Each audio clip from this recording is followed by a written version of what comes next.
professor Ivan Esquerdo estava antes ali recebendo os professores, uma tietagem, e ele é uma pessoa muito simpática, vocês vão perceber. Mas agora deixa eu oficialmente então começar.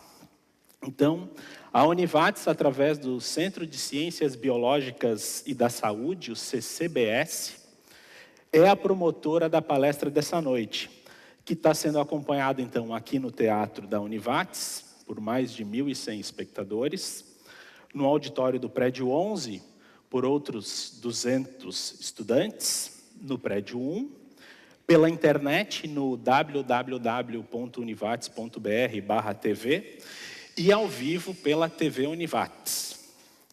E toda essa audiência tem um motivo, obviamente, que muito especial. O convidado de hoje é um dos maiores cientistas em atividade no Brasil. Muito obrigado por aceitar o convite da Univates, médico, neurocientista, pesquisador, professor Ivan Esquerdo. Boa noite. Uma salva de palmas novamente.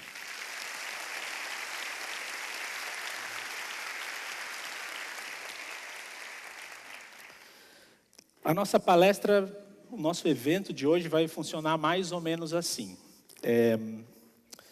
Eu vou fazer algumas perguntas para o professor Ivan, e em determinado momento o professor Ivan vai ter que responder uma pergunta que é quase que uma tese, então ele vai falar por muito tempo, mas eu também posso receber as perguntas de vocês. E vai funcionar assim, para quem está em casa nos acompanhando pela TV, para quem está aqui. As perguntas podem ser direcionadas por e-mail ccbs@univates.br, tá ok? Se vocês quiserem fazer uma pergunta, acessem ccbs@univates.br e, na medida do possível, a gente vai repassando algumas perguntas para o professor Ivan. Tá ok? Então, professor, vamos lá. Não quero ser eu aqui quem mais fala, e quero dar a palavra para o senhor.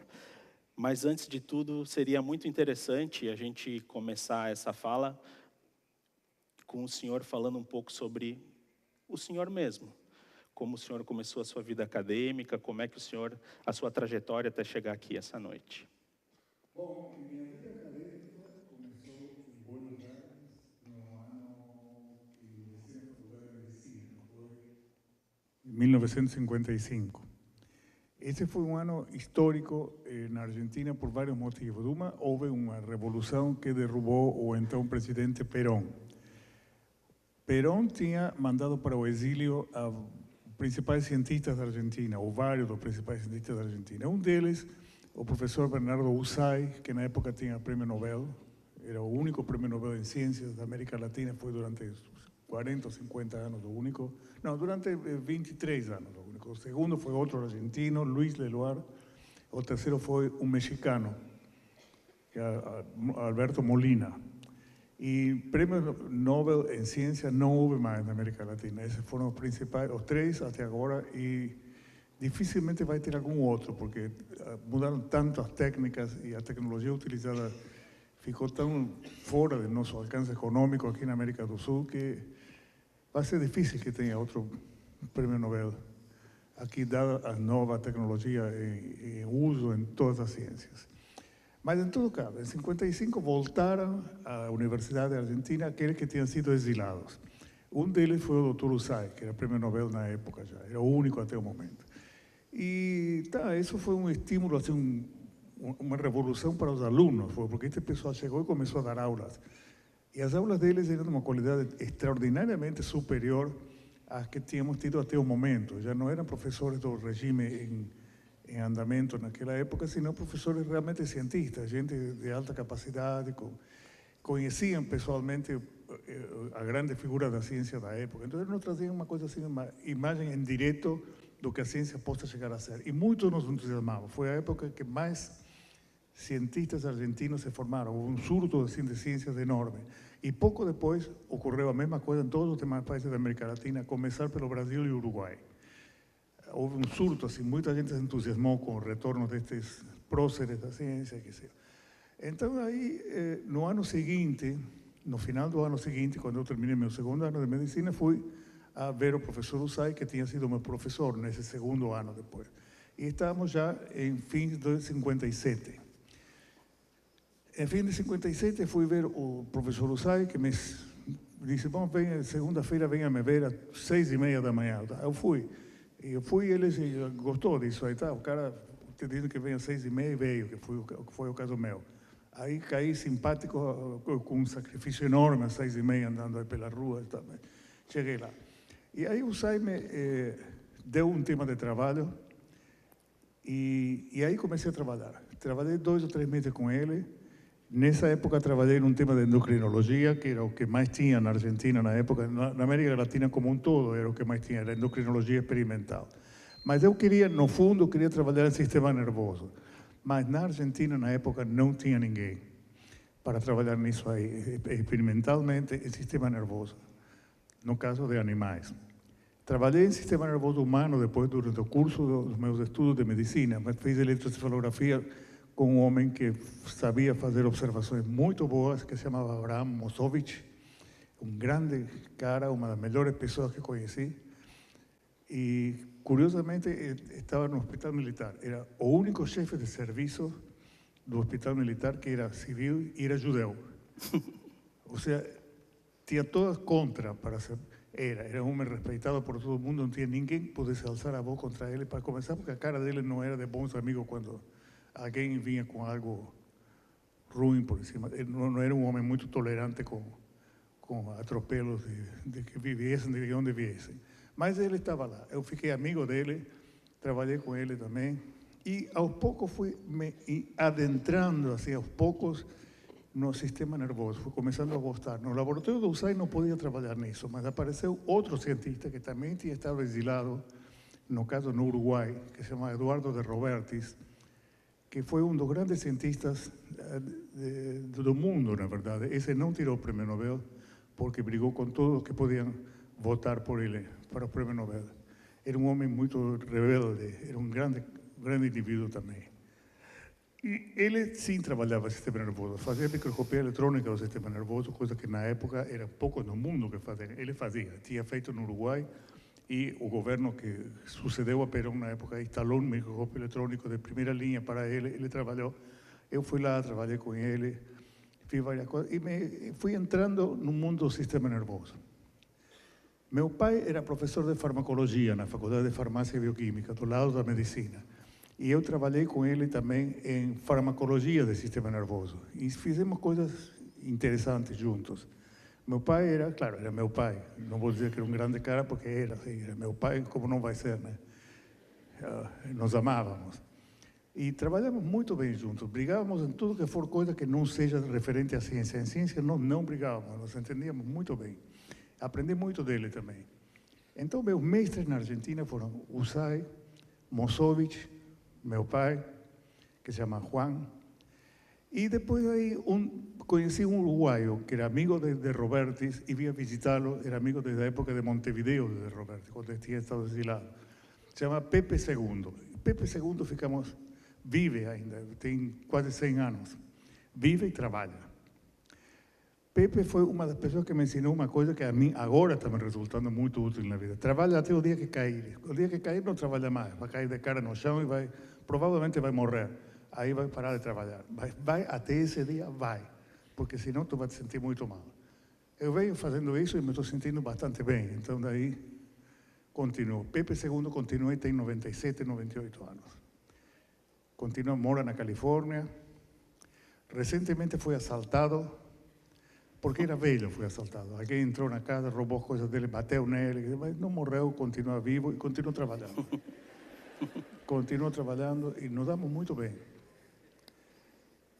E, bom, segundo, tinha conseguido uma bolsa para ir à Califórnia. Então, estava saindo do Uruguai e ia para a Califórnia, onde foi professor e ainda é muitíssimos anos depois. Eu trabalhei com Pepe II e fizemos um estudo de aprendizado durante o sono que não deu certo. Na verdade, nenhum estudo de aprendizado durante o sono deu certo para ninguém.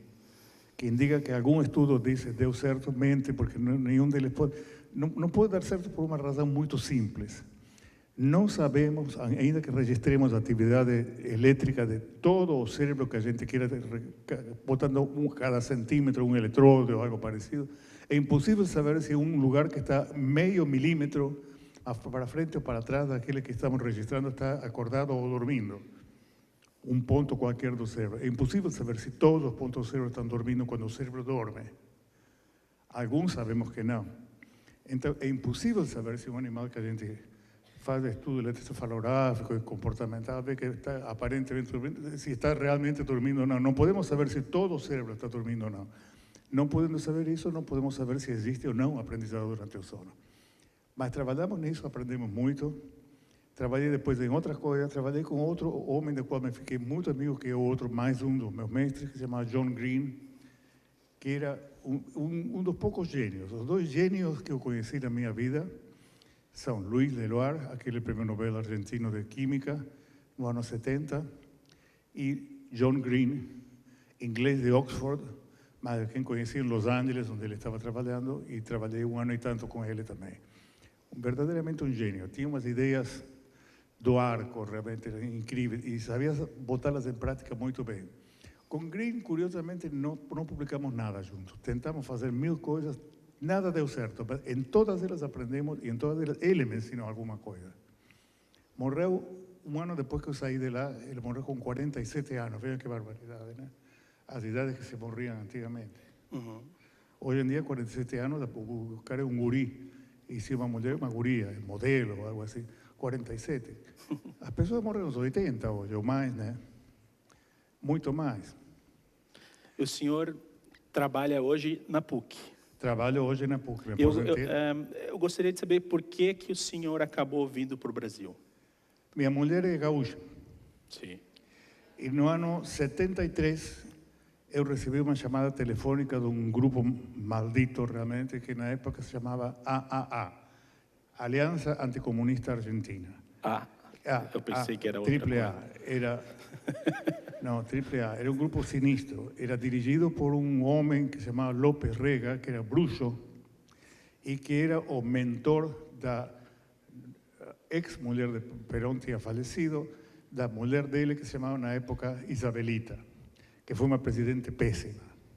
E aquele Arturo López Rega, o bruxo, perseguia pessoas por ser anticomunista. Então, alguém terá dito para ele que eu era comunista, mentiu porque não sou comunista, mas eu tinha falado por telefone com Buenos Aires, estava terminando minha conversa com um cara de lá, que era um físico-químico amigo meu, homem de centro, digamos, politicamente falando. Então, termino de falar, ponho o telefone no tubo e aí toca outra vez. Antes de largar o tubo, toca outra vez e levantei o tubo. E ouço, se continua falando com esses bolcheviques de tal coisa, vamos telecuidar a ti e a toda a tua família. Tchau, prof. Aí fui para a cozinha, onde estava minha mulher me esperando, e digo, bom, guria, vamos embora. E para onde vamos? E não sei, a minha casa vamos poder ir, porque lá vai nos receber, vai ser o único lugar perto daqui. Para aí vai ser Porto Alegre, sabíamos para Porto Alegre. Aqui as coisas não estavam muito melhor, era o final da ditadura militar. Mas a ditadura militar aqui não matavam tanta gente como mataram na Argentina. Então, era um pouco menos inseguro, não vou dizer mais seguro, porque não era menos inseguro morar aqui. E aqui tínhamos a família da minha mulher. Então, daí nós viemos para cá. Era o ponto mais próximo que tínhamos, era mais fácil para se trasladar. E viemos. A ideia era vir por uns meses e depois nos mudar para Estados Unidos. Eu já estava em contato com vários grupos nos Estados Unidos, mas aí meu sogro pegou um câncer. E aí resolvemos, não podemos fazer isto para teu pai. Disse para Ivone, não podemos vir aqui, iludir ele com que vamos ficar aqui e ficar um mês e ir embora. Não podemos fazer isto. Temos que ficar com ele até ele morrer. E ficamos com ele até ele morrer. E o senhor continuou indo para os Estados Unidos, viajando para a Europa? Continuei muito tempo, agora estou indo menos, ainda vou seguido lá. Tenho uma irmã morando lá nos Estados Unidos, tenho muitíssimos amigos, colegas lá, e Europa também. Mas vou muito menos do que ia, né? Eu ia 3 vezes por ano, agora já... Na época, para o senhor manter as suas pesquisas e o nível das pesquisas, o senhor tinha que ir para os Estados Unidos? Sim, mas sabe que hoje em dia isso já não é tão necessário assim, porque tem a internet, né? Eu posso saber o que está fazendo qualquer amigo meu, colega meu, ou ainda que não seja colega. Ir na internet e falar com ele, mandar um e-mail e receber informação. Eu estou em contato com muitíssimos mais laboratórios agora do que na época que eu viajava mais. Muito mais, uns 30, 40, tenho contato diário com eles. Então, é possível ter pesquisa de ponta na área, no Brasil, com os acessos à informação que se tem hoje? Sim, sem dúvida. Sim. É assim se faz, não tem outra maneira de fazer. E o senhor está trabalhando hoje na PUC, num laboratório de ponta? Sim, de ponta. É pequeno, mas laboratório de ponta porque estamos comunicados com todo mundo que faz coisa de ponta e, na medida que possamos fazer, fazemos. Agora estamos numa crise econômica sem tamanho. E o futuro deste ano que vem e o próximo vai ser negro, já está sendo negro, porque não tem dinheiro. No Brasil não tem mais dinheiro. A Fundação de Amparo à Pesquisa do Estado não tem dinheiro. O CNPq, no nível nacional, CAPE, tem pouquíssimo dinheiro e vamos ver o que conseguimos. Mas estamos nos virando com o pouco que temos, já que tínhamos de antes, estamos mais ou menos nos virando e estamos trabalhando bem e sempre de ponto. E para entrar um pouco, de repente, numa fala um pouco mais técnica, que talvez interesse a grande maioria das pessoas que estão aqui, que estão em casa escutando, nos ouvindo e nos vendo. Que pesquisas que o senhor está desenvolvendo hoje na PUC e daqui a pouco a gente vai entrar de fato na memória e no nosso grande tema de hoje. Bom, eu trabalho em memória, justamente. Eu trabalho basicamente estou trabalhando num processo que foi descoberto por Pavlov há mais de um século, que se denomina extinção, que é um mecanismo pelo qual a gente ou os animais evitamos evocar uma memória, inibimos a evocação. Não perdemos a memória, não esquecemos da memória.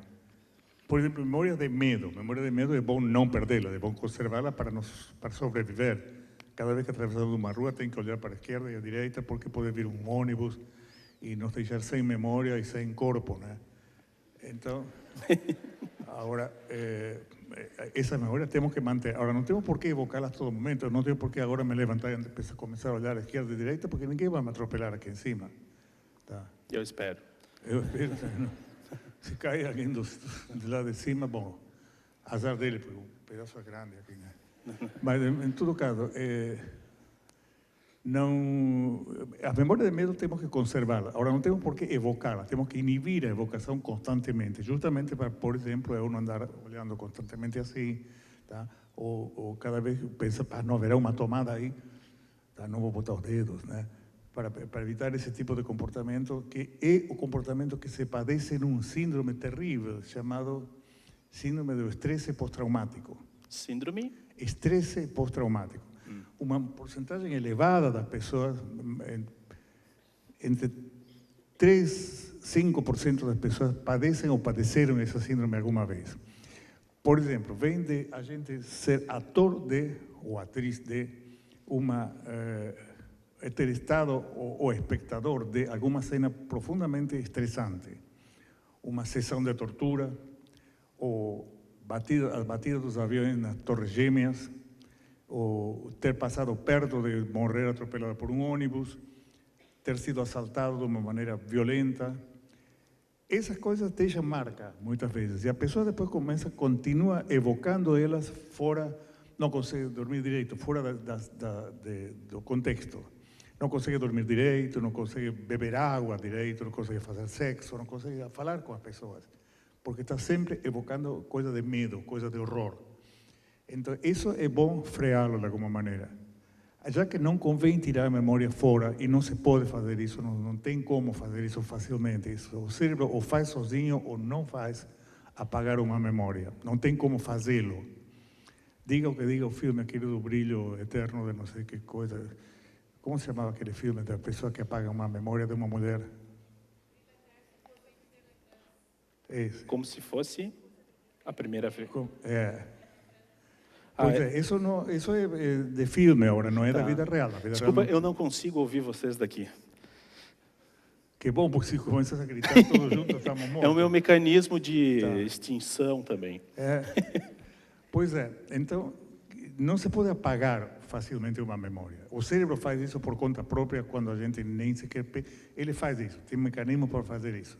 É difícil a gente fazê-lo em si próprio ou em outros. Esquecer é fundamental. Esquecer é fundamental, mas agora nós chamamos de esquecer a apagar a evocação de uma memória, a inibir a evocação de uma memória. Ah, não me lembro da poesia, está lá, não me lembro, não consigo evocá-la, não quer dizer que não me lembro. Está lá dentro, talvez, mas não consigo trazê-la à tona. Tá?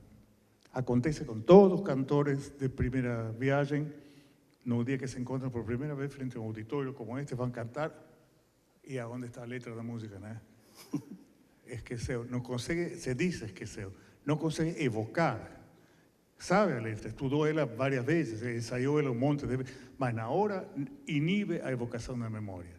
Isso é o que queremos fazer com a memória de medo, de horror, tá? Para que não nos persigam, nos permitam ter uma vida normal, apesar de ter alguma vez ido presos, ou ter sofrido um atropelamento, um assalto, ou ter visto algo terrível.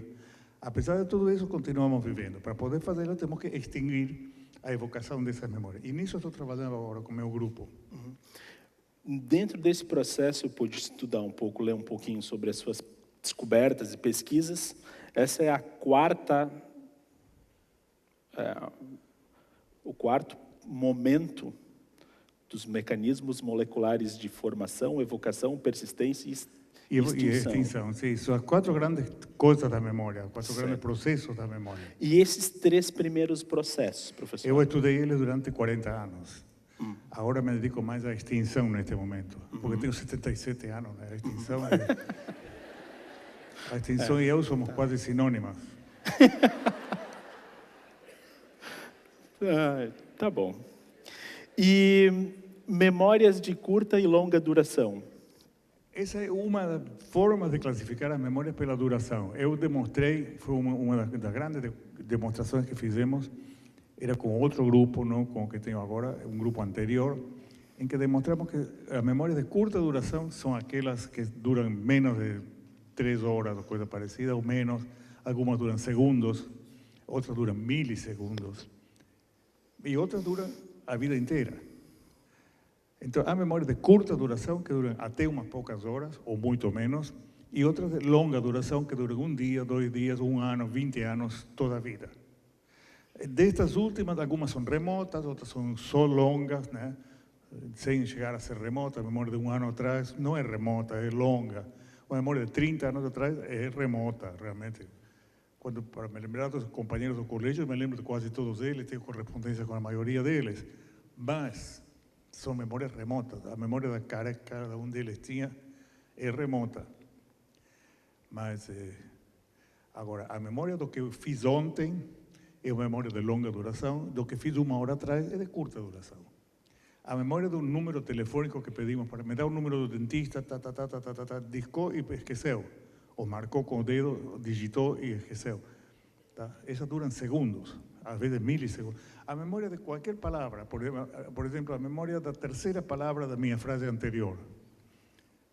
Essa memória é curtíssima, durou o tempo que durou a frase. Terminou a frase e nos esquecemos dessa palavra. Tanto nos esquecemos que se qualquer um de nós nos diz que a vez se lembra qual foi a terceira palavra da segunda frase anterior do esquerdo, não sabe. Nem o próprio esquerdo sabe, porque já se foi. Se foi, durou pouco tempo. Essas são memórias realmente de curtíssima duração. Memória de trabalho se chama. Se usam para trabalhar, para lembrar um número, para entender o significado de uma frase. Temos que lembrar de cada palavra durante 1 segundo, mas não, porque senão nos atrapalha. Chegou uma pergunta. O Rafael Moreno manda uma pergunta aqui pelo ccbs@univates.br e faz uma afirmação e depois uma pergunta. Eric Kandel, é assim que se soletra, é assim? Sim. É um outro grande pesquisador na área da memória. Sim. Pergunta do Rafael. Quais são as principais diferenças entre as vossas linhas de pesquisas? Kandel foi o que mais estudou os principais modelos que se usam in vitro para estudar memória. Eu me dedico, o meu grupo, a estudar mais a memória em animais se comportando, a memória na rua, digamos. Quando os animais estão se comportando, bom, que é o que se lembram? Que é o que se lembra um animal acordado, vivo e que está andando por aí? Ou uma pessoa. Então, ele estuda modelos in vitro em geral e estudou e foi o principal. Graças aos modelos de Candel, estamos todos trabalhando hoje em dia. Porque são modelos muito úteis, todos eles, e vimos que se aplicam na vida real. Meu trabalho foi, em grande parte, ver que os modelos de Candel se apliquem na vida real, se aplicam sim. Candel recebeu, com muita justiça, o Prêmio Nobel no ano 2000, foi. 15 anos atrás. E a principal diferença é essa. Ele estuda modelos in vitro e eu estudo esse modelo em vivo, no animal vivo, em comportamento, digamos. O senhor tem uma memória muito boa. Não, é bastante boa, mas não é nada especial, não. E para manter uma memória bastante boa como o senhor tem, o senhor recomenda o quê? Todos recomendam usá-la. É o tipo do caso em que a função faz o órgão. A famosa frase, a função faz o órgão, sim. Como aprende Messi a usar também a perna esquerda usando-a? Quanto mais a use, mais vai saber. Quando se retira do futebol, daqui a 10 anos, 12, bom, já, a perna vai se lembrar. A melhor maneira de usar a memória é a literatura? Não, a melhor maneira é lendo. Lendo seja lá o que for, lendo qualquer coisa, mas melhor literatura, claro. Mas lendo coisas que façam sentido. Leitura nonsense, de palavras nonsense, não deixa em geral a memória. A gente pode ler uma página inteira nonsense e não se lembrar nenhuma letra sim, mas palavras não. Agora, ler uma página que faça sentido, uma história ou uma descrição técnica de um aparelho, seja lá o que for, isso sim, isso a gente se lê e lembra. A leitura é o melhor método, porque a leitura, cada vez que a gente lê algo, por exemplo, vou ler o que está escrito aí, Centro Cultural Univates, muito bem. O cérebro vê a palavra C, tem que se lembrar dela o suficiente, se lembrar dessa letra o suficiente para que quando venha a seguinte letra, que é uma E, fazer sentido ou não fazer. Se for uma Z, e estamos em um país em que se fala português, CZ não significa nada. Se estivéssemos na Polônia, sim, CZ é uma dupla de letras muito utilizada na Polônia. Mas C, aqui é. Então, aí o cérebro faz uma rápido e enorme investigação de tudo que ele conhece que começa com as letras CE. Césio, sei lá, centro, faz. Muitas. Minha memória não é tão boa como eu disse. Então, faz. Agora, de tudo isso, você vai fazendo e faz escolhas. Tá, vou ficar com CE, ou CA, ou CO, ou CU. Não, CU não. Não. CE. Não. Hoje não. Hoje não. Aqui nós aí estamos. Vem a terceira letra. A terceira letra As pessoas estão nos vendo em casa. Sim. A terceira letra, agora sim poderia ser uma U, CU, seu, tá? Graças a Deus me salva de cada uma, né? Então, mas aqui vê o cérebro, lê efetivamente uma letra N. Aí começa a procurar tudo que tem arquivado com CEN, C-E-N. Não sei que coisa, não sei que, centro. Tá, não saio daí hoje, estou penoso. E assim se lê fazendo arquivo, percorrendo todos os arquivos que tiver, fazendo um scanning tremendo de tudo que tenha tal letra ou a sequência dessas duas letras, a sequência é enorme, um trabalho enorme, intelectualmente gigantesco.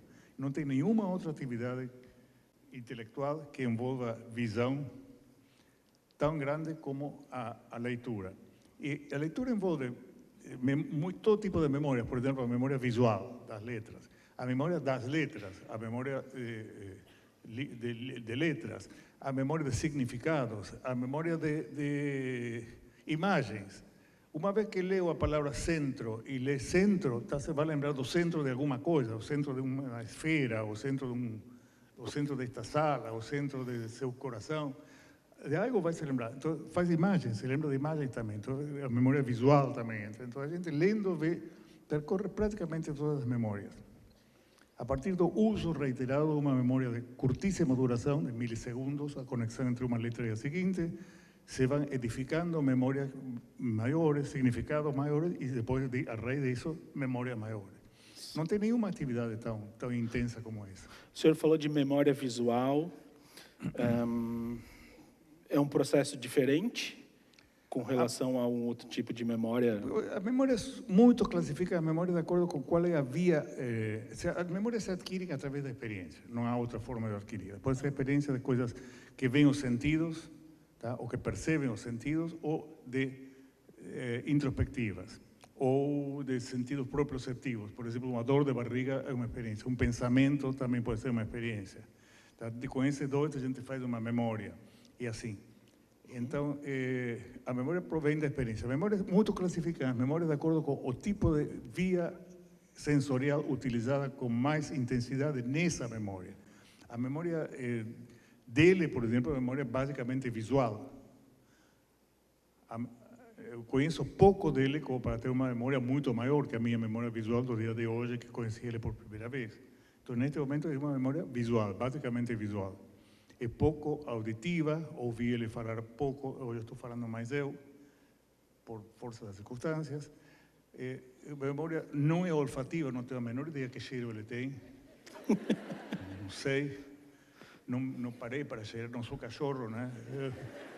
Como dizia o Valdir Soriano. Valdir Soriano. Então, isso também não pode na TV. Não pode na TV, não. Não, agora não. Professor, depois da primeira pergunta, chegaram mais 73.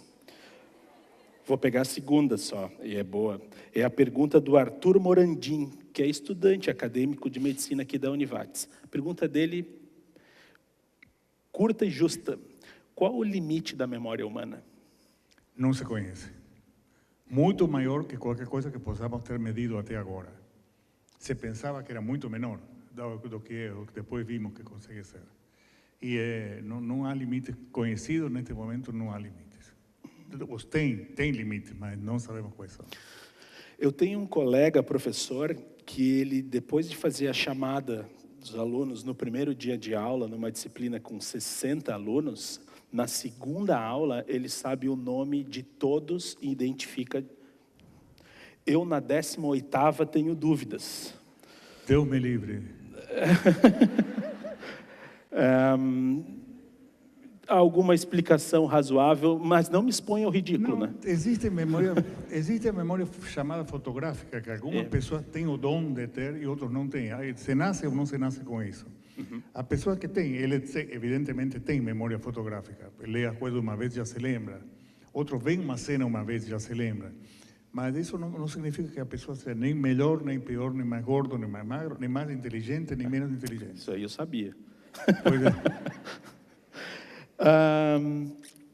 Tem mais uma outra boa pergunta aqui. Aliás, algumas boas perguntas, mas eu quero encaixar uma outra temática dentro disso. A gente falou rapidamente antes da nossa palestra, da sua palestra, sobre tecnologia. E hoje a gente vive, enfim, os jovens com os jogos, com essa realidade imersiva, com a relação do homem com o computador. Esse é um tema que eu gosto muito de estudar, a questão do pós-humanismo, essa relação homem-máquina. Existe contra isso, tenho uma coisa. Eu estou, nesse momento, tenho uma relação homem-máquina. Uma parte do meu organismo, que também não vou mencionar pelas mesmas razões, está bem adaptada a esta máquina que chamamos sofá. Sim. É uma relação homem-máquina. Certo. Filosoficamente, claro, estamos na mesma coisa que estava falando. Um objeto técnico, né? É um objeto técnico e o corpo humano tem uma relação com ele só de um tipo possível, o único que pode ter. Neste caso, se apoiar nele. Certo. E a memória e a tecnologia, doutora? Existe alguma coisa, então, já que essa relação que o senhor acabou de montar, sua com o sofá, que é a relação que o homem sempre teve com os objetos, e né? Que sempre vai ter, assim. E não existe algo desculpe a palavra, né? Revolucionário na questão da informática e a memória?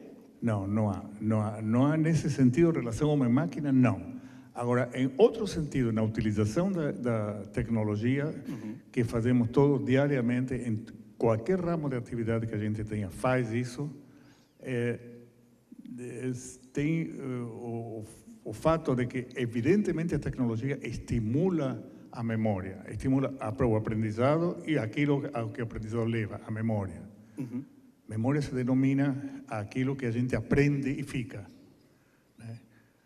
a conservação e a evocação daquilo que a gente alguma vez aprendeu, adquiriu, aquisição, aprende, né? Aprendemos na escola, depois o que aprendemos na escola utilizamos na vida diária, tá? E depois o que fazemos na vida diária utilizamos na seguinte vida diária, nos dias seguintes já.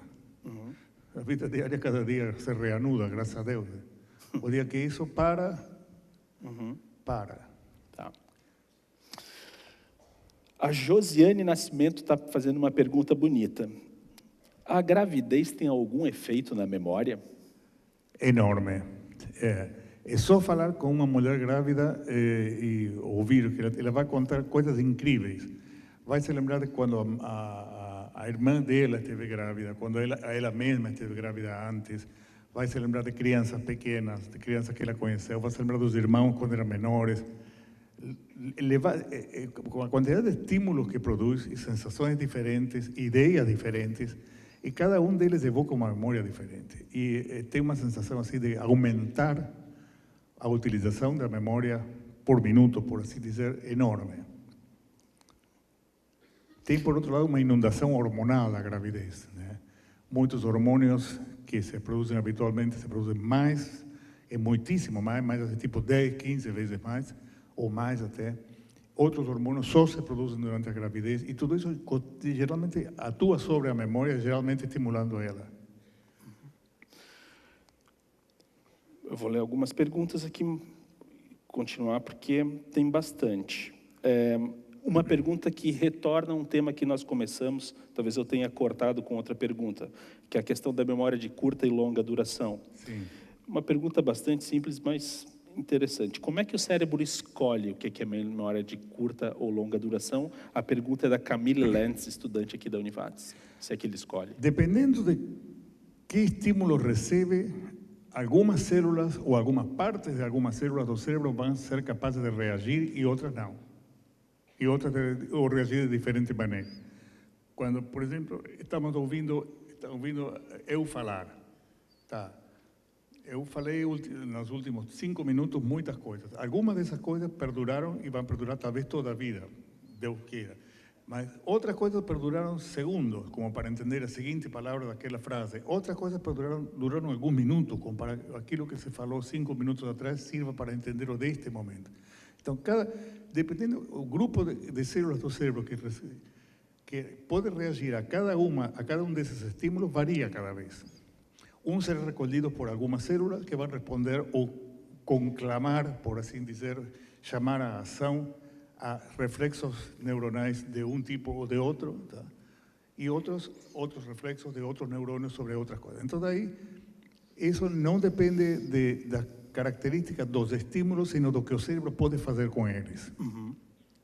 Professor, semana passada nós tivemos uma palestra sobre storytelling, contação de histórias. E parte de um pressuposto relativamente simples. É muito melhor eu dizer que vocês devem comprar um determinado produto, pois não? Ah, sim. Muito obrigado. Uma salva de palmas, professor. Vem gentilmente colocar um pouquinho de água aqui. Obrigado, professor. É muito melhor... É mais fácil eu decorar que é bom eu comprar um determinado produto num determinado supermercado, contando toda uma história, tendo toda uma narrativa sobre algo emocionante, impactante, e no final assinando lá, supermercado tal, do que chegar e dizer, compre maçã no supermercado X. Ou seja, tem uma estratégia narrativa para isso. Tem. Cria um afeto. Ou algo Sim. do tipo, pelo menos para o universo da publicidade, por exemplo. Da política também. Da política também. Lembremos Goebbels, né? Goebbels, isso aí. Então, é uma estratégia de fazer com que tua memória acesse de forma mais fácil essa informação. Sim, a insistência, a repetição é uma das coisas que mais favorece a memória. Isso já foi descoberto séculos atrás pelos gregos. E depois Pavlov retomou esse tema em início do século passado, 1900, 1910, retomou esse tema que a repetição ajuda. Isso todos os professores de escola primária que ensinaram tabuada sabem disso, e alunos que aprendemos tabuada Todos sabemos de quanto mais. São coisas que não há outra forma, inclusive, de adquirir, se não é repetindo. Aprender uma poesia ou a letra de uma canção, só repetindo. Não tem outra maneira. Não podemos pensar que somos como aquele colega teu que lê a lista uma vez e vai lembrar, não, ouvimos uma canção uma vez e que será que o Sinatra quis dizer? Que via depois? Temos que repetir a canção, botar o disco outra vez, botar a música outra vez, até conseguir entender bem o que o cantor cantou e que a letra diz. Temos que repetir, não há outra maneira. Não sabemos fazê-lo de outra maneira. Deve ter, mas não existe memória fotográfica para canções. As canções não se fotografam, se ouvem ou se cantam, né? Sim. Então... E o mundo contemporâneo? Essa é uma pergunta também da professora Jane Mazarino. Esse excesso de informação do mundo contemporâneo, ele afeta a nossa memória? Para o bom lado, por enquanto. Por enquanto tem dado um efeito favorável gigantesco. Por exemplo, inclusive a existência de métodos de procura como Google ou similares, mas Google é o que mais se usa, favorece enormemente, nos ajuda. Isso foi bem demonstrado por vários grupos em Estados Unidos nos anos recentes. Agora, curiosamente, no Brasil, que somos mais preguiçosos realmente, nos preocupamos muito, todo mundo se preocupa, e será que vamos conseguir entender a informação? Sim, conseguimos. Os americanos estão sabendo fazê-lo, e conseguem. Olha todas as coisas que fazem. Os caras cada dia inventam algo novo. E lá isso foi demonstrado que ajuda. Aqui nos preocupamos que não seja que não ajude, né? Claro que ajuda. Em vez de ter que ir no dicionário cada 2 minutos, quando estamos lendo um texto novo, ou escrito em forma arcaica, por exemplo, um texto de Saramago, aquele que escreve de uma forma antiquada e difícil, que nos obrigaria, se queremos entender bem cada palavra do jeito que ele usa, a ir no dicionário cada poucos segundos. Em vez disso, vamos no Google, já está. É muito mais rápido. Então, nos ajuda muitíssimo a processar mais informação por unidade de tempo do que na época que não existiam essas ferramentas. E o cérebro está demonstrando uma capacidade gigantesca que se pensava que não tinha para processar informação simultânea ou em rápida sequência. As mulheres têm mais facilidade nisso? Não necessariamente, não necessariamente. É um mito? É? É um mito? É um mito, sim. Eu nem sabia que existia realmente esse mito, mas, na verdade, eu conheço mulheres com uma capacidade de processar coisas simultâneas e outras não, e homens com capacidade de processar coisas simultâneas ou consecutivas, curtas, e outros não. O que sim tem, por exemplo, sem a menor dúvida, são controladores de voo, que quase todos são homens, para começar. Controladores de voo. Esses precisam ter, é parte da função deles. Se chegam a perder a capacidade de processar memórias simultâneas ou consecutivas, estamos fritos, morre todo mundo no ar, né? E não acontece. De fato, nós estamos vendo que cada dia ocorrem mais coisas e conseguimos entender mais ou menos todas. Nunca conseguimos entender as coisas mais do que mais ou menos. Os humanos somos assim, somos imperfeitos. Nunca passamos a entender as coisas mais ou menos. Ou entende? É? Ou entende ou não entende? Sim, eu entendo, não entendo, mas entendemos mais ou menos tudo, na verdade. Por exemplo, a história do Brasil se aprende no colégio mais ou menos e nos lembramos dela mais ou menos. Eu tive que aprendê-la pelo menos 6 vezes, uma vez com cada filho e depois uma vez com cada neto, das 6 pessoas. Aprendi a história do Brasil 6 vezes, além da outra vez que ali sozinho, quando tive que me naturalizar. Mas me esqueci da maioria das coisas, da história da Argentina me esqueci, da história tem coisas do mundo que eu vivi, das quais me esqueci a maioria. Sim. Por exemplo, a Segunda Guerra Mundial, para mim, se resume a poucas frases, na verdade. E da Segunda Guerra Mundial, talvez a coisa animicamente mais forte que me ficou é que eu, quando era criança, eu nasci no ano 37. Ou seja, era bem pequeno quando a Segunda Guerra Mundial estourou e meu avô era croata, meu único avô que conheci, o paterno não conheci, o pai da minha mãe era croata. E ele tinha uma conexão com os rebeldes do Tito, na Croácia, que fizeram uma guerrilha fantástica contra as tropas nazistas da época. E meu avô recebia um jornaleco editado por essas tropas, e que enviavam para ele desde Croácia como uma coisa secreta, que havia um cara assim todo oculto e repartia. Eu, quando terminou a guerra, eu tinha 8 anos. Eu estava convencido que a minha guerra foi meu avô que ganhou. Meu avô ganhou a guerra e acabou. E Hitler teve que se rendir, teve até se suicidar, porque meu avô derrubou o cara por completo. Sim. E depois ainda lhe sobrou como para derrubar os japoneses também. Foi para o Japão, meu avô. E ele não saía do seu escritório. Sim. Mas eu me imaginei que era um herói. E isso, a mim, me parece que animicamente foi uma das coisas que mais me impactou. Criou uma relação de base falsa, mas muito carinhosa com meu avô, que se baseia no fato de que meu avô ganhou a guerra. Né? E ele vivia a guerra porque conhecia gente de todos os países que participaram da guerra. E vivia isso com uma intensidade tremenda. Ele lia os jornais com paixão. Eu aprendi a ler mais cedo, antes do colégio, aprendi a ler porque meu avô me dizia, não, tu tem que ler isso, mas eu não sei ler. E me ensinava. E aprendi a ler coisas, por exemplo, Stalingrado, sabia dizer a palavra, e Kiev. Eram palavras que conhecia, são da época da guerra para mim. E me ensinou meu avô.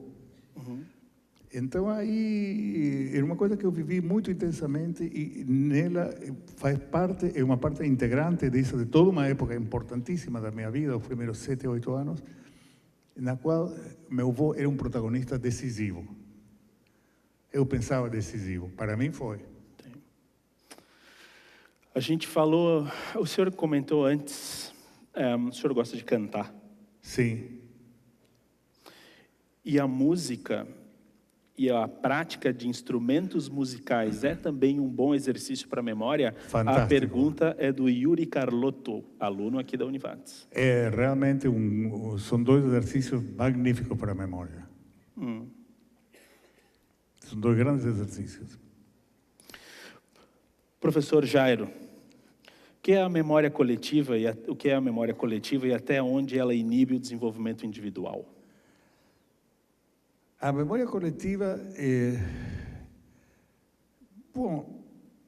inibe o desenvolvimento individual em termos. Na verdade, se nós prendemos muito da memória coletiva, vamos esquecer de desenvolver a memória individual também. Agora, isso requer um nível de paixão por algo que aprendemos e do qual formamos uma memória que eu desaconselho. Eu acho que isso é ruim, isso é próprio das ditaduras. Nas ditaduras, o poder, quem exerce o poder, se arroga o direito de implantar, de mudar a forma de pensar dos seus cidadãos. E então daí muda a formação da memória e cria memórias coletivas. Por exemplo, houve um momento desgraçado na história, evidentemente, que a Alemanha, na Alemanha, na época da guerra, da Segunda Guerra, por exemplo, a maioria da população provavelmente pensava que os judeus eram realmente ruins. E por isso os perseguiam. A maioria da população foi levada a pensar isso.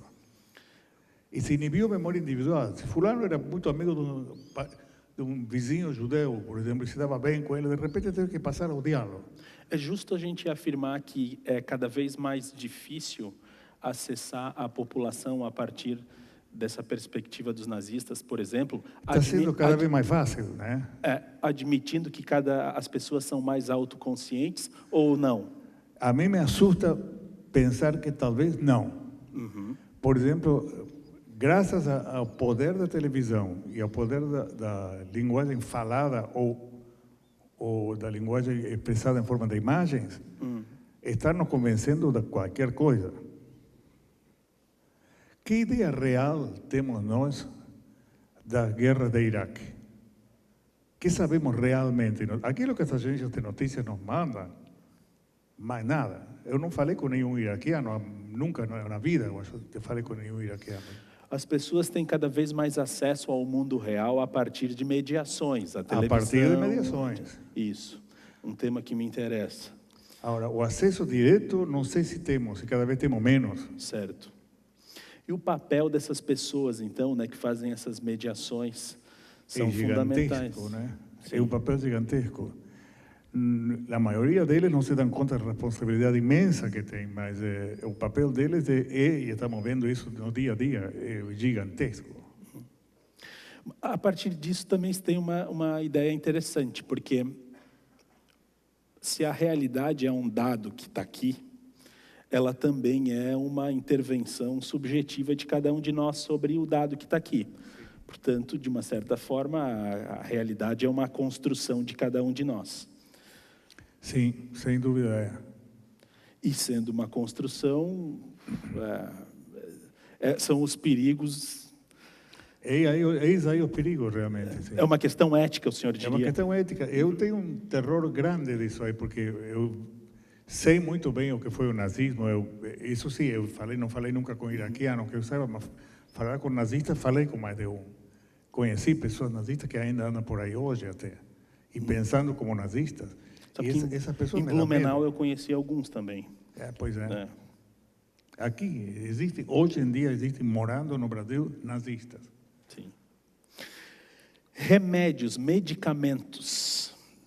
Sim. De que forma eles interferem na memória? Essa pergunta é da Karina Schneider, aluna de biologia aqui da Univates. Existem muitos medicamentos, muitas drogas que atuam sobre a memória. Muitas delas dão medicamentos. Por exemplo, existem aquelas que se usam na terapia que costuma ser não muito importante, a terapia das grandes doenças da memória, das doenças de Alzheimer, por exemplo. Existem várias drogas que se usam na forma de medicamentos, rivastigmina, donepezilo, etc., que melhoram a memória. Agora, fazem isso de uma forma transitória. E fazem isso enquanto tiver neurônios, enquanto no decurso dessa doença, de Alzheimer, por exemplo, existem neurônios que sejam ainda capazes de responder a esses remédios. Aí vão ter um efeito favorável sobre a memória. Agora, como são doenças que consistem em doenças degenerativas, entre elas o Alzheimer, consistem na morte neuronal. Morte neuronal, morrem neurônios. Então, o cérebro perde neurônios. Então, a droga tem menos soldadinhos a quem dar ordens. É como um general que quer comandar avance as tropas. Não tem mais soldados, general. Então não avancem, né? Mas não tem mais soldados para cumprir a função, não tem mais neurônios para fazer memórias. Então pouco vai estimular porque não tem mais quem faça, né? Então essas drogas costumam agir em doenças degenerativas durante um número limitado, grande às vezes, mas limitado sempre de semanas, raras vezes meses. Tá? Mas não mais. Agora, existem muitas outras drogas que atuam sobre a memória. Por exemplo, a adrenalina atua sobre a memória, a noradrenalina, que é a versão da adrenalina que se libera no sistema nervoso central, influi sobre a memória. A histamina, nós estamos estudando muito agora o papel da histamina no cérebro, onde atua como neurotransmissor, coisa que eu, na verdade, descobri no ano 86, aqui em Porto Alegre, e agora está sendo um dos grandes temas de pesquisa, a histamina como grande modulador da memória no cérebro. Também tem histamina no cérebro, essa não produz coceira produz na pele, tá? No cérebro produz outras coisas. O cérebro não tem receptores para coceira. Então, produz outras coisas. Entre as coisas que produz, regulação forte da memória de medo. Aumenta tanto a formação como a extinção da memória de medo. É um grande modulador. Todas as demais drogas de ação central, o álcool, os opioides, algo já mencionamos, o álcool, a maconha, todos eles têm efeitos sobre a memória. Alguns casos favoráveis, em geral desfavoráveis. Esse é um tema vulgar, né? A questão da maconha que afeta... A maconha afeta e diminui a memória, não tem dúvida disso. Uhum. Eu sou um dos que demonstrou isso. Como? Eu sou um dos que demonstrou isso. Uhum.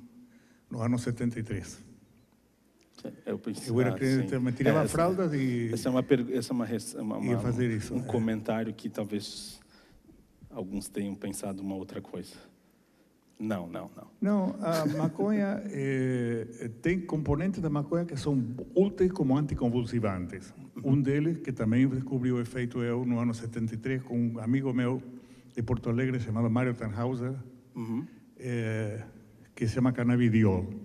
Canabidiol agora estão importando, porque essas coisas, nós temos uns gênios de não sei o que se chama Anvisa aqui no Brasil, que proíbem a importação de tudo que for remédio, né?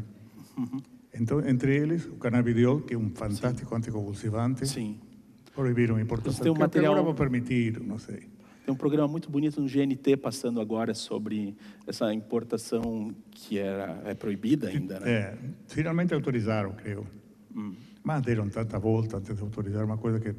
Descobrimos isso no ano 73, ou seja, faz mais de 40 anos. E agora os caras vão querer entender... por favor. Tem uma celeuma agora aqui no estado também. Então.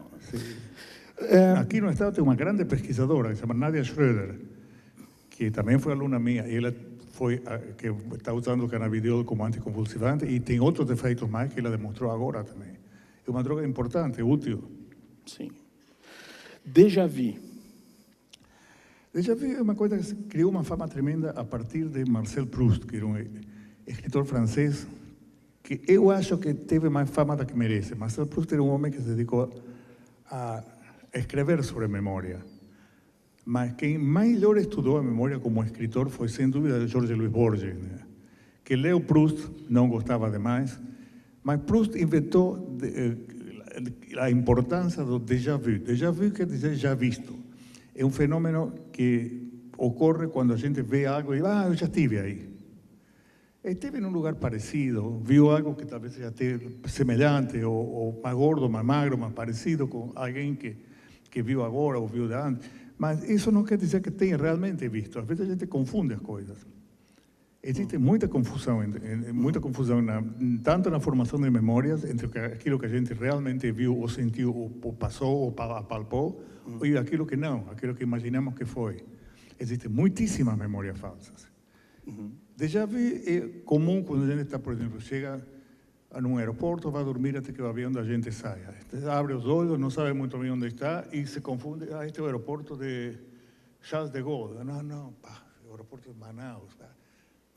É parecido, tem muitas cadeiras, tem pessoas sentadas esperando o avião, tem propaganda de aviões, tem barulho, mas de cara não se dá muito bem conta. Tu acha, dá uma sensação de déjà vu falsa. Não era o aeroporto de Charles de Gaulle, era Manaus, né? E as verdadeiras? E as verdadeiras, sim, a gente realmente se lembra das coisas verdadeiras, mas das falsas também. Sim. Mas isso não implica, é simplesmente... Não é nenhum pecado ter memória falsa. Sim. Pecado é induzir a pessoa a ter memória falsa. Isso eu acho que é um crime, eu acho, na verdade. Sim. A memória e os sonhos, essa é uma pergunta do João Francisco Munhoz, aluno do SEAT, que veio até a palestra. Disso se falou muito. Quem mais alto falou e foi popular durante muitos anos, até que agora já não é tão popular, era Freud, Sigmund Freud, que ele achava que da interpretação dos sonhos podia surgir uma série de ideias psicológicas acertadas sobre a pessoa que sonhava. Isso se viu depois que, em alguns casos, pode ser verdade, em outros não, mas não existe uma sistematização muito clara disso aí. Agora, que os sonhos são memórias transfiguradas e recolocadas, processadas de uma maneira diferente àquela que se processa na vigília, sim, os sonhos são compostos de memórias. Agora, são compostos como misturar este plástico com este vidro, com esta metal, botar numa máquina que revolva tudo, e daí sai coisa, vai sair uma coisa diferente, não sei o que vai sair, um sonho, talvez. Os sonhos são isso com as memórias. Sonhamos meu avô, o guerreiro aliado na Segunda Guerra Mundial, com não sei, com o presidente Dilma, por mencionar alguém que manda, ou acha que manda, ou achava que mandava. Misturamos coisas nas memórias e sai daí, só pode sair daí. Nos sonhos não se criam novas imagens, se utilizam aquelas que estão gravadas de alguma maneira e se tiram de algum canto estranho e se colocam na presença de outros pedaços e se criam imagens diferentes, se misturam as coisas de outra maneira. A professora Kari Forneck, aqui da Univates, faz uma afirmação, uma pergunta. Já se sabe hoje que há neurônios que se adaptam, que se reciclam para assumirem novas funções. É o caso da aprendizagem da leitura, por exemplo. O professor Izquierdo pode falar um pouco sobre essa questão, envolvendo outros exemplos?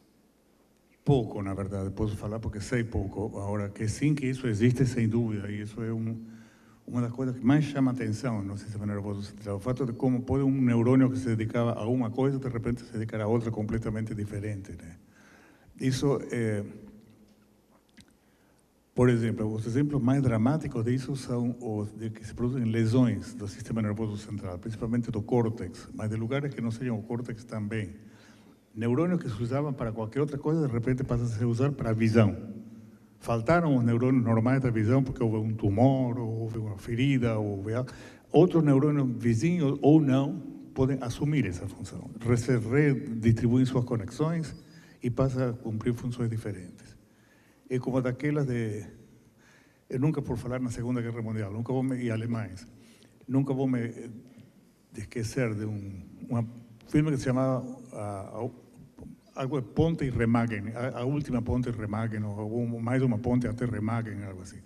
Entre as tropas alemãs que tinham que custodiar essa ponte, tinha uma que os soldadinhos, mas professor, era o professor primário dessa guris. O guri passa por aí, veio o professor com vestido de oficial. Se transformou o professor, de ensinar a crianças a tabuada. Dos 5, passou a comandar tropas que tentavam tirar bombas de uma ponte. As pessoas se transformam, né? Quantas vezes se transforma uma mãe na vida? De ser uma senhora bonita, que se casou porque era bonita, conseguiu um namorado, depois casar, tá. Filho. De ser aquela mulher que era de difícil acesso, bonita, única, então passa a ser uma mulher eventualmente gorda, que só pensa no filho dela. Muito comum.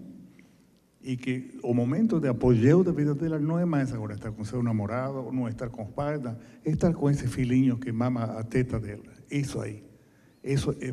O centro da vida dela mudou de lugar e o que ela faz é outra coisa. Era uma senhora que numa dessas trabalhava de qualquer coisa. De garçonete, de professora primária, de oficial do exército, sei lá de quê. Agora passa a ser mãe. Uma coisa completamente diferente, muito mais sublime, muito acima, né? As pessoas se transformam. Caroline, no início da palestra, o Dr. Ivan falou que é impossível saber se todos os pontos do cérebro adormecem durante o sono. Sim. De que forma a qualidade do sono interfere na aquisição ou manutenção da memória? Prejudica quando é ruim. Quando a qualidade do sono é ruim, as memórias do dia anterior se prejudicam todas. Se hoje de noite eu tenho um sono ruim, não vou me lembrar bem das coisas que hoje me aconteceram. Tá? Afeta a memória relativamente recente, a qualidade do sono. Por que o Alzheimer afeta tanto a memória? Essa pergunta é da Iranice. E não se consegue um tratamento para essa doença. Do professor Iranice. É uma doença difícil. Se conhece, não sabemos ainda o mecanismo definitivo, nem de toda a fisiologia da memória não é conhecida. Até que não saibamos disso, não vamos poder entender a doença da memória. E o Alzheimer é uma doença que também não conhecemos de forma clara e definitiva as causas da doença. Conhecemos os 3 ou 4 processos bioquímicos celulares importantes em que consiste a doença. Todos eles levam de uma maneira ou outra à morte celular.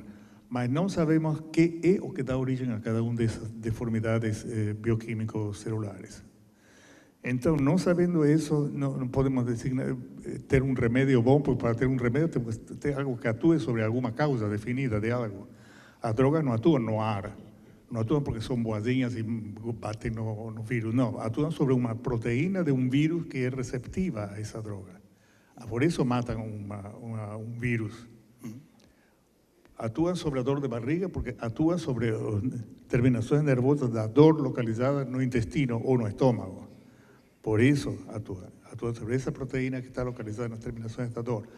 Então, se não sabemos exatamente sobre que vão atuar, e não sabemos no caso do Alzheimer sobre que atuar, nunca vamos encontrar uma droga boa para isso. Temos sorte até de que as poucas que tem aí que funcionam, e funcionam enquanto tiver células vivas que respondam, temos a sorte de ter isso, que é o mais que podemos ter. É mais do que tínhamos 20 anos atrás. Agora, isso vai demorar, porque é uma doença difícil, muito difícil, uma doença que muda de figura. Há quanto tempo se pesquisa sobre isso, professor? A doença foi descoberta faz pouco mais de 100 anos, se pesquisa desde então. Essa quizás seja a doença com pesquisa mais longa que não se conseguiu alguma resposta? Não. Há muitíssimas doenças muito mais longas. O resfriado, por exemplo. Não sabemos curar o resfriado. Sim. É que o Alzheimer acaba sempre tendo uma certa relevância para as pessoas. Tem que, como se nota muito, ocorrem pessoas que geralmente tiveram uma vida longa, aparece na idade avançada. Sim. Então são pessoas que tiveram uma vida longa onde fizeram muitas coisas e foram conhecidas por muitas coisas. Até a pessoa mais pouco atuante, que de 60 ou 70 anos já fez muitas coisas na vida e é conhecida por muitos. Sim. Como acomete essas pessoas, o Alzheimer é espetacular, né? Fulano de tal que até ontem cantava no coral de não sei quem, cantava muito bem, o outro que tocava o saxofone, o outro que escrevia, o outro que cuidava muito bem dos netos. Em pessoas que já têm um passado importante, de repente essa pessoa é cometida e vira um nada. Perde as memórias, não reconhece mais os filhos, não reconhece a mulher, não se lembra de quem trabalhava, fica perdido no ar. Isso chama muito a atenção, é poderoso. Então é uma coisa que impacta, né? Mas as doenças mais prevalentes, o Alzheimer, por exemplo, tem uma prevalência de mais ou menos 30% ou menos, agora talvez se pensa que menos, nas pessoas de mais de 80, 85. Já é difícil encontrar pacientes com Alzheimer com menos idade do que isso, é difícil. Mas hoje em dia se pensa que ataca talvez até 30% das pessoas de mais de 80 ou 85.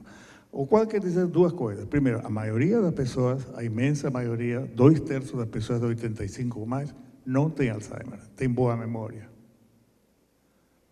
E se adequadamente cultivadas e tratadas por conversa, participação na sociedade, essas pessoas poderiam ter muito mais atuação do que têm.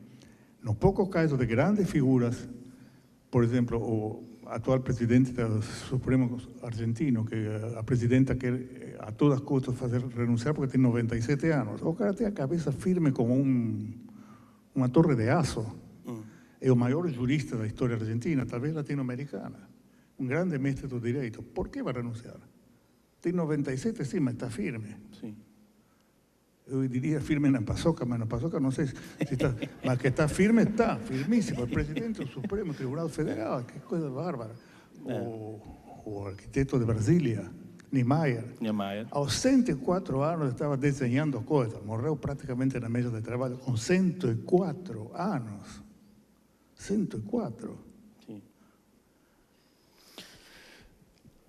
Doutor Ivan, nós temos a capacidade de evocar memórias boas, prazerosas. Ao mesmo tempo, temos a capacidade de esquecer eventos traumáticos, dolorosos. Não muito. Não muito. Não. Quais são as vias envolvidas nesses mecanismos? Tendo como exemplo a dor do parto. Isso não é tanto pela via, sino pelo fato de que, em certas circunstâncias, no cérebro se liberam em vários lugares revinculados com as memórias, substâncias chamadas encefalinas ou endorfinas, que são moléculas com ações parecidas à morfina, ao ópio, e são chamados opioides endógenos, opiáceos endógenos, de dentro de si. Essas substâncias produzem amnésia, isso demonstrei eu também, em seu momento. E essas substâncias se liberam em grande quantidade, em muitos lugares do cérebro que têm a ver com a memória, em situações traumáticas ou, por exemplo, no parto. Então, essa é uma coisa que deve estar aí para fazer esquecer as mulheres da dor. Por isso a humanidade existe. As mulheres têm geralmente mais de um filho. Se se lembrassem da dor do que é ter um filho, teriam um só. E olha lá. Tá. Tem 2, tem 3. A esposa de um amigo meu tem 6. Tá. A esposa desse amigo meu tem algo na cabeça também. Mas 6 tem. Mas, enfim, Pois é. Não se lembra da dor de cada um dos anteriores.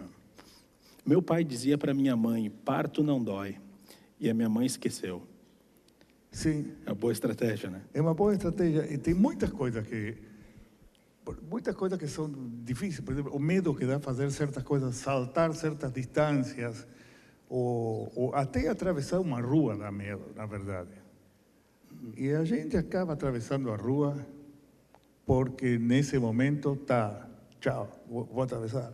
não vou me lembrar da vez que quase me matou um ônibus. Não, agora quero atravessar. Depois vou me lembrar daquela vez. Mas agora não, agora quero ir para o outro lado, né? Uma pergunta fora do roteiro, pelo menos, que eu esperava. Telepatia ou paranormalidade? Tem algum fundamento científico? A pergunta do Alexandre Schmidt. Não tem nenhum fundamento científico. É muito bonito, por outro lado. Você pode escrever contos maravilhosos, mas não é... E tem essa coisa... É bem trovato, não é vero. Deixa eu ver aqui a Marcele.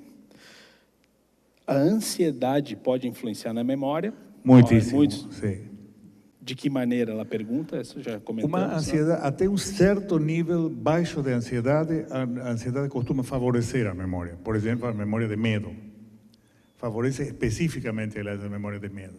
Precisa ser certo grau de ansiedade premonitória para poder realmente aprender. Se a gente sempre prestar atenção a nada, então não fica... A ansiedade tem vários tipos de ansiedade. Tem a ansiedade ruim, que é aquela que se trata com ansiolíticos, tá? Que a gente vai no médico, no psiquiatra para se tratar, essa é uma.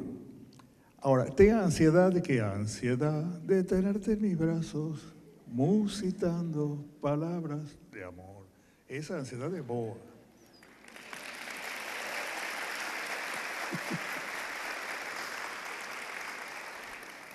É de um venezuelano essa canção, que se chama Luis Enrique, não me lembro quanto. Dos anos 60, por aí.